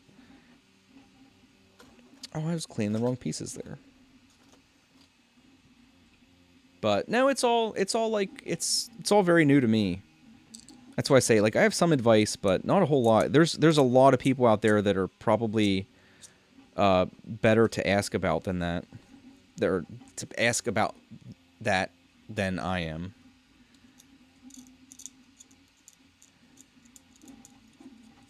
But I'm kind of hesitating here. I want to glue this guy together, but I'm kind of afraid.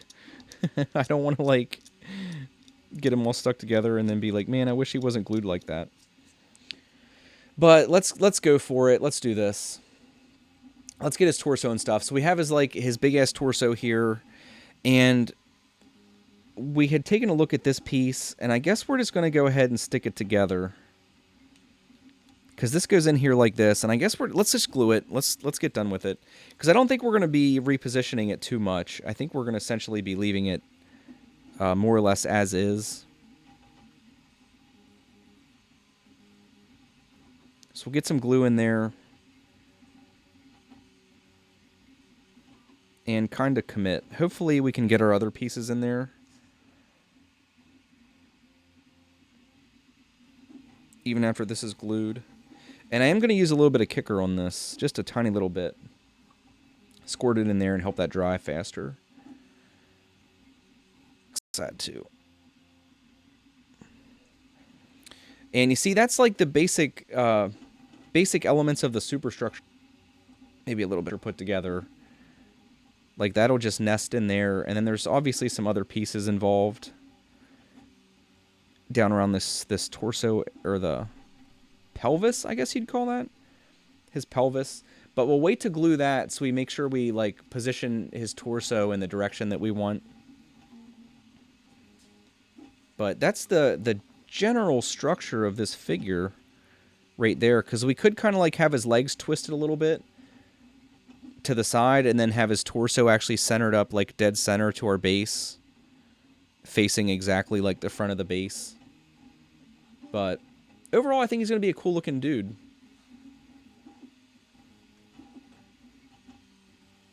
But that's enough. I know the camera's at kind of like a weird angle. But yeah, that's the basics of it. I think he looks cool in there. Because the feet will be right about there. And then, like I said, we'll probably twist his torso just a little bit. So it's dead center facing, like, this mark on the front. Should be kind of like that there. Which I think that looks alright. I think he looks cute. But we can kind of finish this base up. And we're going to try this other glue. I kind of don't want to, but I kind of want to.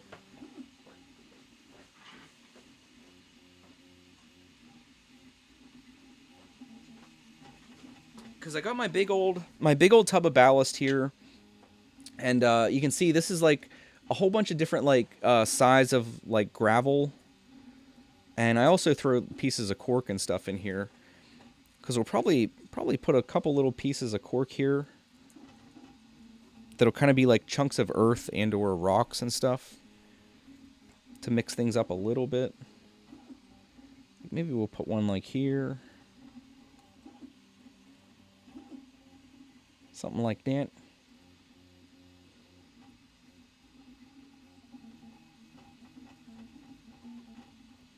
Yeah, like, I agree, Marcus, but then there's I've talked to other, like, content creators that say there's some people that like it to be by piece of work, because then they know they're actually getting something for their donation, like, they're actually actively helping you contribute, or helping contribute to, like, you doing things. So it's something you kind of have to feel out yourself. Like, I'll probably be asking the patrons I have soon, like, what their thoughts are. Maybe, I don't know. I still just think mine would work out better per piece of work. And then part of what would alleviate what you're saying is being consistent.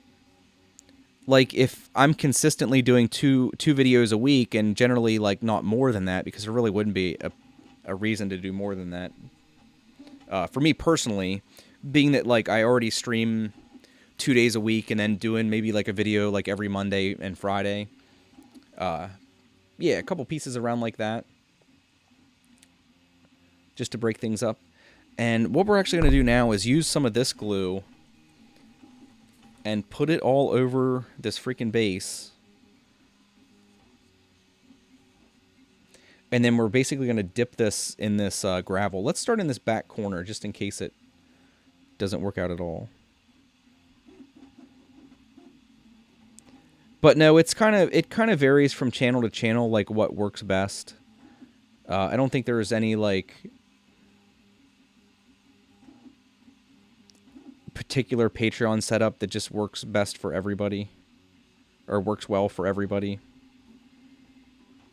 Because I've supported a couple people on Patreon that was like per piece of work.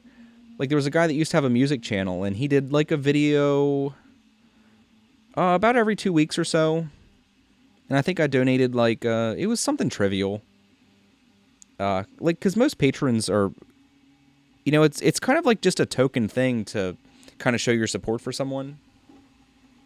And some of the people I used to donate to were per piece of work. And like I liked that. That it made me feel like I was paying when they did things, and I wasn't paying. Like if he would go, you know, a few weeks without making a video, like I never got charged for anything. So see, it's definitely going to like vary from person to person, like what they feel best with. It's a shame you can't have both. I wouldn't be surprised if they go to that at some point, where it's like if you want to donate monthly, you can do that. If you want to donate per piece of work, you can do that. Because that would work out best for everybody, is just to be able to do what you want to do, instead of having to have like the person doing it kind of decide beforehand what's going to work best for you. And these, I'll grab some of these big rocks out first and kind of like put them around. The only thing that stinks about this glue is that it takes, what did they say, a half hour to set up. And then we'll just like sprinkle this. Oh, sorry. And then just sprinkle this like everywhere else. And actually just pile it on and press it a little bit. And then shake the excess off. And you see it gives us like, especially once this is painted, it gives you like a nice organic look. And we can actually come up here, I'll probably let this dry first. But you can come up here and put some like on the edges of this cork and stuff, where they come together. It makes it look a lot more organic. But yeah, it kind of stinks that this stuff takes a half hour, but I guess things like this you shouldn't really rush anyway, so. But we'll just clean the edge up there. Nice clean edge. But no, I think that looks cool. And you see when you get other elements, like when we have a little bit of like vegetation and stuff on this, it'll really make it look better. I guess since we do have to wait so long for this to dry, because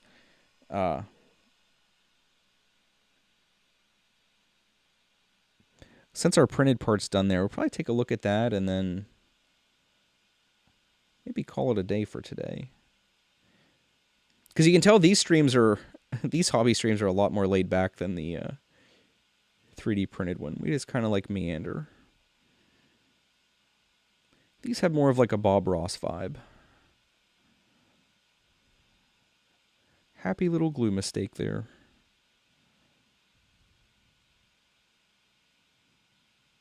This is a little bit more forgiving than super glue. It's like those couple places there where I went out over the edge. It's actually really easy to just use your finger and clean them up. Super glue's a little tougher than that. Again, we'll just start with some of these bigger pieces. Drop them in there. I'm just hoping like this bond's nice. This is like a major kind of experiment here for me to see how this glue performs. Because I more than likely, I'm going to come back over this with some other glue and kind of like saturate this stone to kind of seal it all in place. And again, we'll just kind of press it in and then shake the excess. And it looks cool. You see how it just kind of like brings all the elements together? So it doesn't look like we just have like a bunch of random stuff glued to a base. Kind of looks like a cohesive sort of unit. And again, yeah, like cleaning these edges up is a lot easier with this glue than super glue.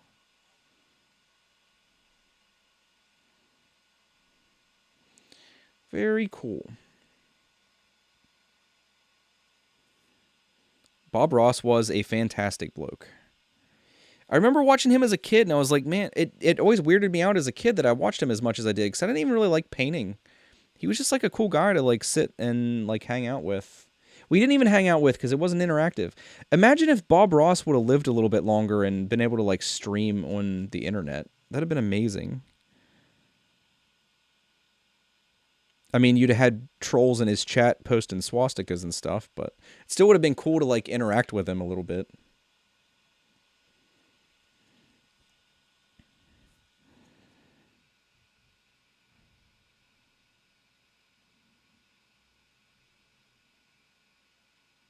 And some of this, like we're gonna layer a little bit of this up this piece here.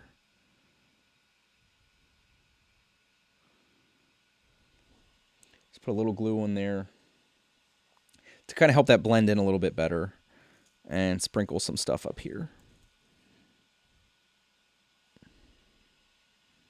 Actually integrate that a little bit more into the surroundings. But no, overall cool. This glue is a little bit thicker, so like these thin areas over here, I guess we should go ahead and do it. So I don't wait for this to dry and then have to do another round and wait for this to dry. But super glue would have run in here pretty easily. And this stuff's a little bit thicker.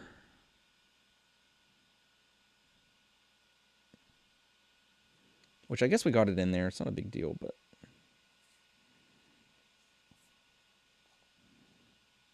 just have to adjust some of our techniques to this different glue, but it's a lot cheaper, so I think it's worth the bother. Especially, it's possible that this ends up being a stronger glue than super glue when it's all said and done. Because super glue, like if anyone has used super glue, I'm sure you have, it can be a little bit brittle when it dries. It's kind of like PLA, sort of. Like, it's really hard, but it won't give. So if you ever end up like flexing it, it'll break.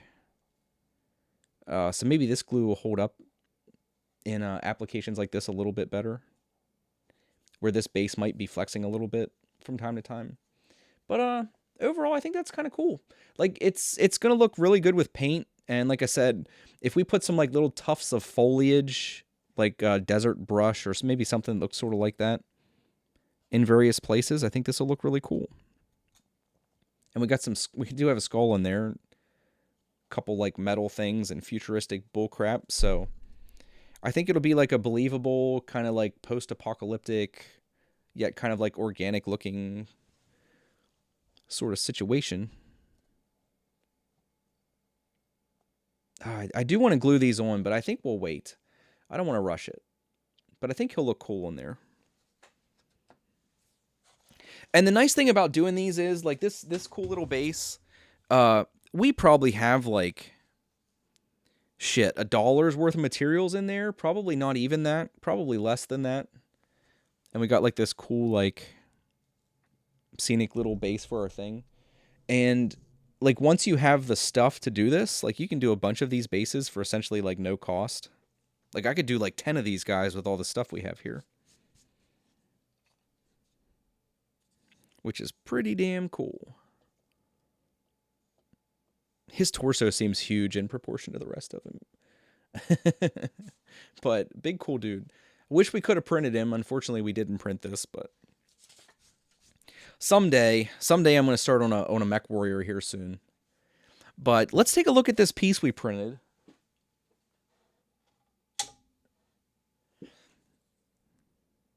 And it printed okay. I printed this at, whoops.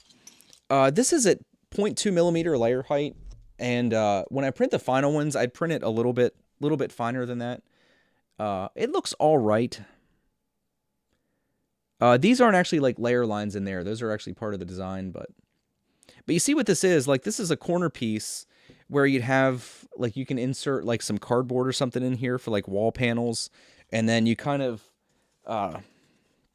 would use it with things like these and make like sci-fi wall sections and little buildings and stuff. So probably next Thursday, I'm gonna size these a little bit differently. I think they look fine though. But probably next Thursday, that's what we're gonna be doing. I'm gonna get some press board or something, because these are nice and slotted for the corners, which makes it nice and easy. But we'll try making like some little sci-fi buildings. The only thing I don't know what to do is what to do for the roof. Because I think the walls are going to be fairly straightforward. We'll have like sections like this. I mean, hell, for this wall, this door is going to take up, basically the whole thing. If we had another corner like this over here, that's a nice like 8 by 8 inch wall section basically. But I don't really know what to do for the roof. So if anybody has any ideas, or if you've seen any prints that might work, because I guess we could put some like louvers and stuff on top, like if we had our piece here. But I don't know, that looks kind of funny. We kind of need like a something else kind of sci-fi-ish up there, like a satellite or a generator or something like that. I could kind of picture. But no, overall, this seems all right.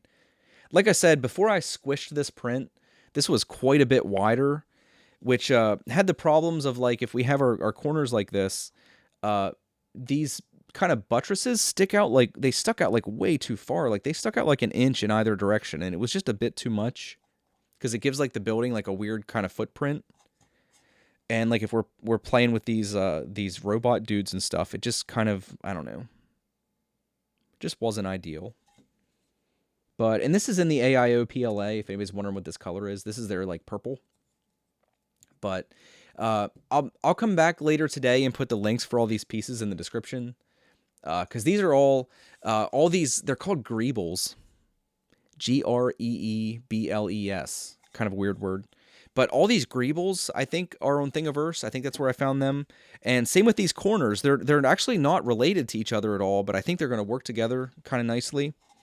And to be able to make some like really inexpensive, cool-looking sci-fi buildings and stuff. So yeah, it'll be cool to do that. I'll try to get like what you need 4 per building. I guess you could even use multiple ones of these and do like not square buildings. So that would potentially be cool. Do like an L-shaped building or something. Just need what would you need? Like 2 extra corners, something like that. But overall, no, very cool. One more thing to add to the list of like cool shit you can do with a 3D printer. Making sci-fi buildings for stuff. But yeah, I'm just kind of at a loss what to do with the roof of this thing. So we'll probably go ahead and get, if I don't come up with an idea by then, we'll go ahead and get our walls and stuff together, and then just at some point we'll have to come up with like a solution for the roof. Because I don't think any of these pieces, like maybe they would fit. We could glue a couple batarangs on there. It would be kind of weird looking. Nintendo logo maybe. Because I do have like these missile silo things, so maybe you could put those on. This was another print that I found on Thingiverse. These are like missile silo hatches, and I have a couple like radiator kind of things too. So maybe come up with something like that. Print some like pretty simple like what is that? 1, 2, 3, 4 octagon pieces to mount these on top of, like their missile tubes or something. Have a couple of those on top, a couple radiators. That might be enough to like cover it and make it look kind of interesting. Plastic card sheets. Yeah, you could use plastic card, but if I can avoid it, I'm going to try to go as cheap as I possibly can for making these. That's why I would like to try.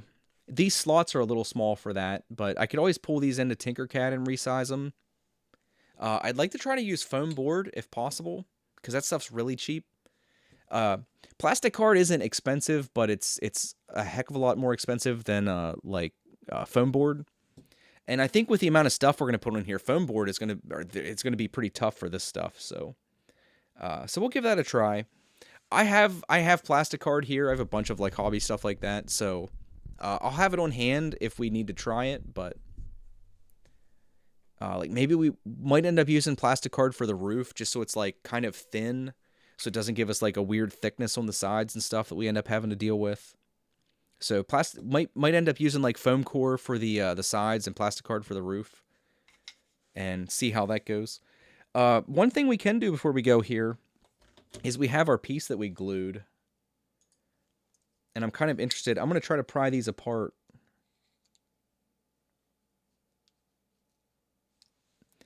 And they're coming apart. I did get them apart. It almost feels like it didn't like dry completely yet. Like, I don't know if it might just be because that was a big flat surface. So I don't know. I mean, this glue seems okay. It doesn't seem to have like a super, super strong bond or anything. But it does feel like when this was coming apart, it almost felt like they were like, it almost felt like they were like silicone together. So, yeah, I don't know. We'll have to do some more tests with this glue. I don't know if I might, if this would be suitable for like gluing structural elements together. Like maybe it's the case that it will work fine for gluing like this ballast to stuff. Because like I said, that little extra bit of flexibility might come in handy with stuff like this, so you don't have your pieces getting like brittle and breaking off. But it's looking like for the time being, we're still going to be using like regular super glue for structural things. Like I don't think I'd be gluing like guys like this together with this glue yet. But who knows? Maybe if I'm going to glue a pair of pieces like this and let it sit overnight. Maybe this just takes like a really long time to cure. Especially when there's like large flat surfaces like that. Maybe it just takes a little bit longer. Which kind of stinks, but if you end up with like a really strong bond, I think it's probably worth the wait time for some things. But there was one, this is totally unrelated to anything. Some of you guys that have watched the channel for a while know that I'm into lockpicking. And this is a big old master lock. This is their Magnum series. And they have like a security scale here. I'll show you. They have a security scale, right? From 1 to 10. This is their maximum pick resistance set, right? And a friend of mine, well, a family member actually, got me this lock because they saw it on sale. And I think this is like a $25 lock normally, something like that, which isn't insane. Right, so I got it, and I was like, oh, cool, this is going to be like a bit of a challenge to sit and pick. But this is a disappointing lock. Like I'm already not a fan of Master Lock, but like this thing made me even less of a fan. For one, it's just manufactured really poorly. I don't know if you can see that. Like the keyway's like kind of cocked. I mean, maybe it's designed to be like that. But then the real disappointment came when, I'll just show you. Right? So I sat down to pick this thing thinking it was going to be like, I don't know, it's kind of exciting to have a lock that's hard to pick because it gives you like a challenge for a little while. Right? Well, not with this lock. I forget how long it took me. So this is locked, right? This is completely locked. The tumblers are all set. Everything's like totally normal with this. Let's see how long, I might not be able to hold this to the camera real well. Let's see how long it takes to pick this. So there we got like a false set already.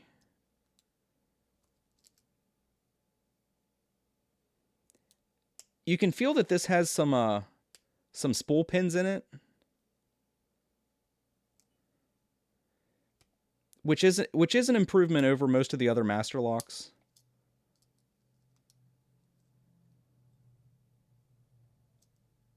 All right, I think we got two of those 3 spools set.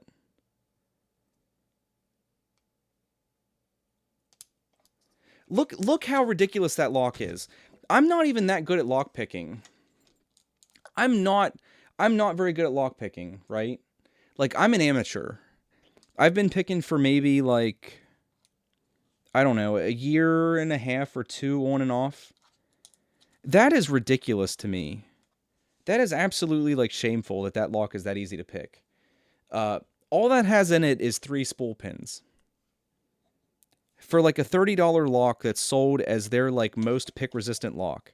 I don't know what the actual like time was on that. But that's shameful because I tend to pick worse when I know people are watching.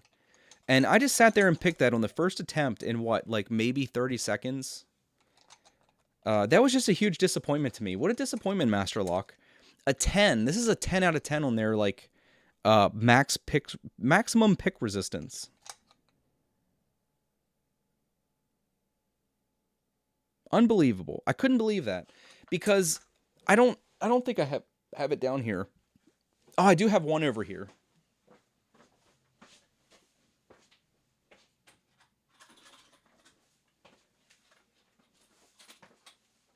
Right? So this is, like I said, this is a 25 to $30 lock, right? And if you compare like the pick resistance to this $10 Brinks lock, this is a $10 lock. This I'm a fan of these locks, the Brinks. They don't even have like a particular, just like a Brinks commercial lock. This lock's $10. And you do have some advantages. Like the shackle of this one's a little bit more substantial, but they both have boron shackles.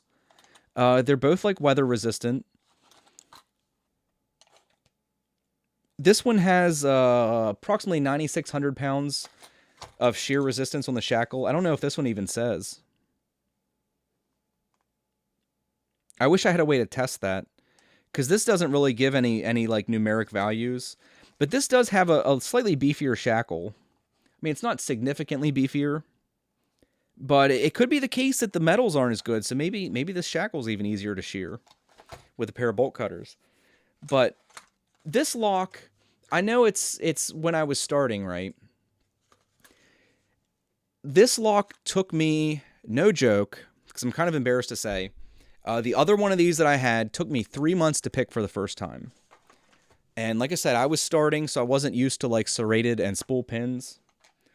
But this one doesn't have a hole in it, or I'd sit and try to pick this one. But this one would probably take me a little while to pick the first time.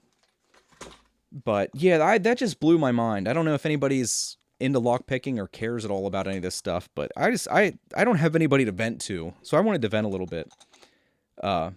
Yeah, unbelievable. 10 out of 10. And like Brinks doesn't really say, like they just say that this is, this is basically an okay lock. It gives the numbers for like cut resistance and pry resistance and some like basic info. It just has 5 pins, pick resistant. But if you have to buy a lock, you can buy a freaking pair of these for what, almost 3 of these for what you pay for this master lock. And this master lock sucks. Not to mention, like I said, that just the overall feel of it, like the fit and manufacturing of it, just doesn't seem that great for the amount of money you're paying. Get an Abloy Protect. I've been looking for some Abloy locks on eBay. I try to look occasionally because I'd like to have some to pick. I've never actually picked one. But all right, I'll see you, Dawn. Thanks for stopping by, man. Good luck with your Patreon page. If you do need help, more than I gave you today, I mean, I'm willing to help you out. But like I said, I don't have a whole lot to contribute, unfortunately. If you want to if you need help with your camera setup or streaming or anything, I could help with that probably more than I could your Patreon, but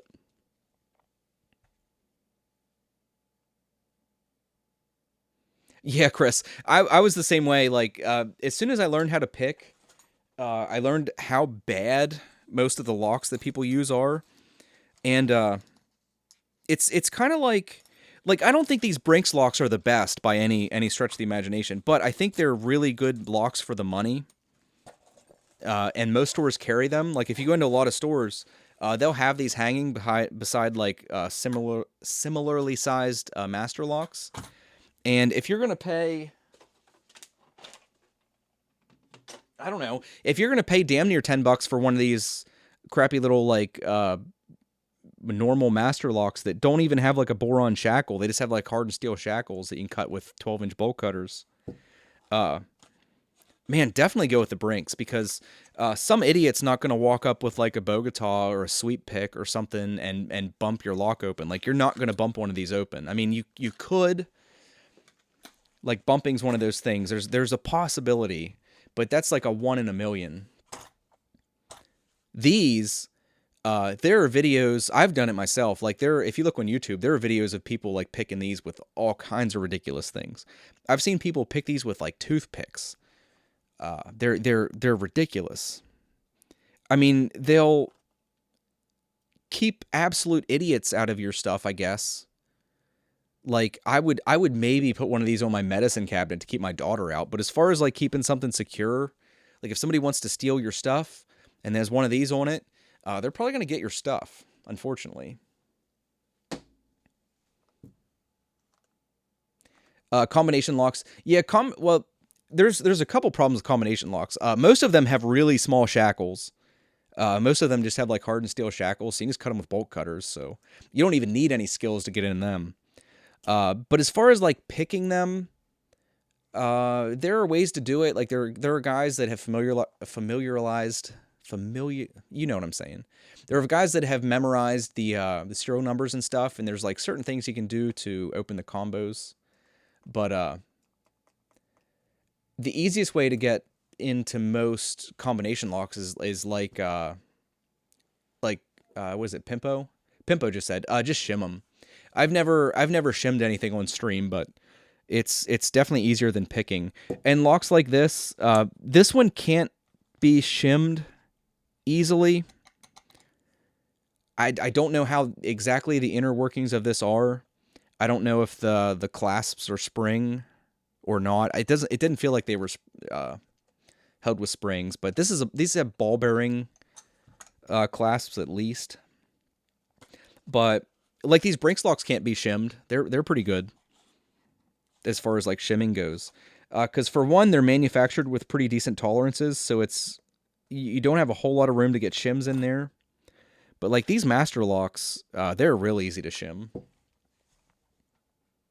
Yeah, Chris, they basically keep honest people honest and make the criminal types laugh at you. Because anybody that is even remotely into into lockpicking has probably seen Bosnian Bill, and like he's done a bunch of videos on master locks and how bad they are. But you can get these open with a hammer. You can get them. It's easier with 2 hammers, but if you have a little bit of weight pulling down the clasp and hit both sides at the same time, it'll actually make the little things that dig into the shackle compress, and you can get the lock to pop open that way. And I've in person seen guys do it with 1 hammer, but like I said, it's a little bit easier to do with 2. But no, I know that's like completely unrelated. The Thursday stream is where the nonsensical stuff gets put. But yeah, don't buy one of these locks, Jesus. Buy like an Abus, or like someone mentioned like an Abloy. Even those, or like these Brinks. This is about the biggest Brinks that you'll see at most like home improvement stores, but like this is a solid lock. Like somebody's not going to walk up with like a 12-inch pair of bolt cutters and cut this shackle because it's fairly big and it's boron coated. And most people, like, you're probably not going to jump on YouTube, spend 20 minutes watching lockpicking videos and be able to pick one of these. Because it does vary. But the other one I have, it's a 5-pin lock, and it has 4 spools and a serrated. The serrated's a little tough when you're new. The spindles aren't too bad. Like this one, I think had 3 spindles in it. 3 spindle pins, and then 2 regulars, it felt like. But really, really easy to pick. And like I said, I wish I had a way to test like the cut resistance on this shackle, because I wouldn't be surprised if it was just like a real thin boron coating on like some relatively low quality steel. So you might actually be able to cut this. I have like an 18-inch pair of cutters over there, but if I cut this, it means I'm going to have to keep it, and I'm taking it back because it's not worth owning, honestly. So, yeah, I just had to get that off my chest. It's been irritating me since like Tuesday or Wednesday whenever somebody gave it to me, because I was excited at first, but the Abloy, yeah, they're a little expensive. You said yours is what, 125? That's why, like some people, that might be a little bit for some people to spend, depending on what you're locking up.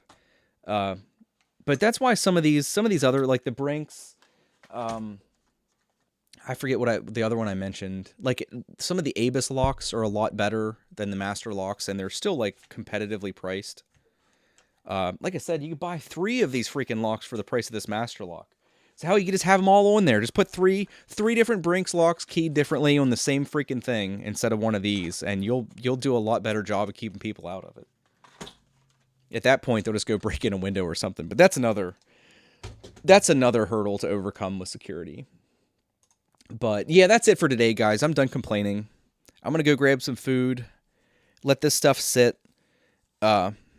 I'll probably throw some pictures of this guy up. I might finish him today. I don't know if I'll have time or not, but I might finish throwing them together today.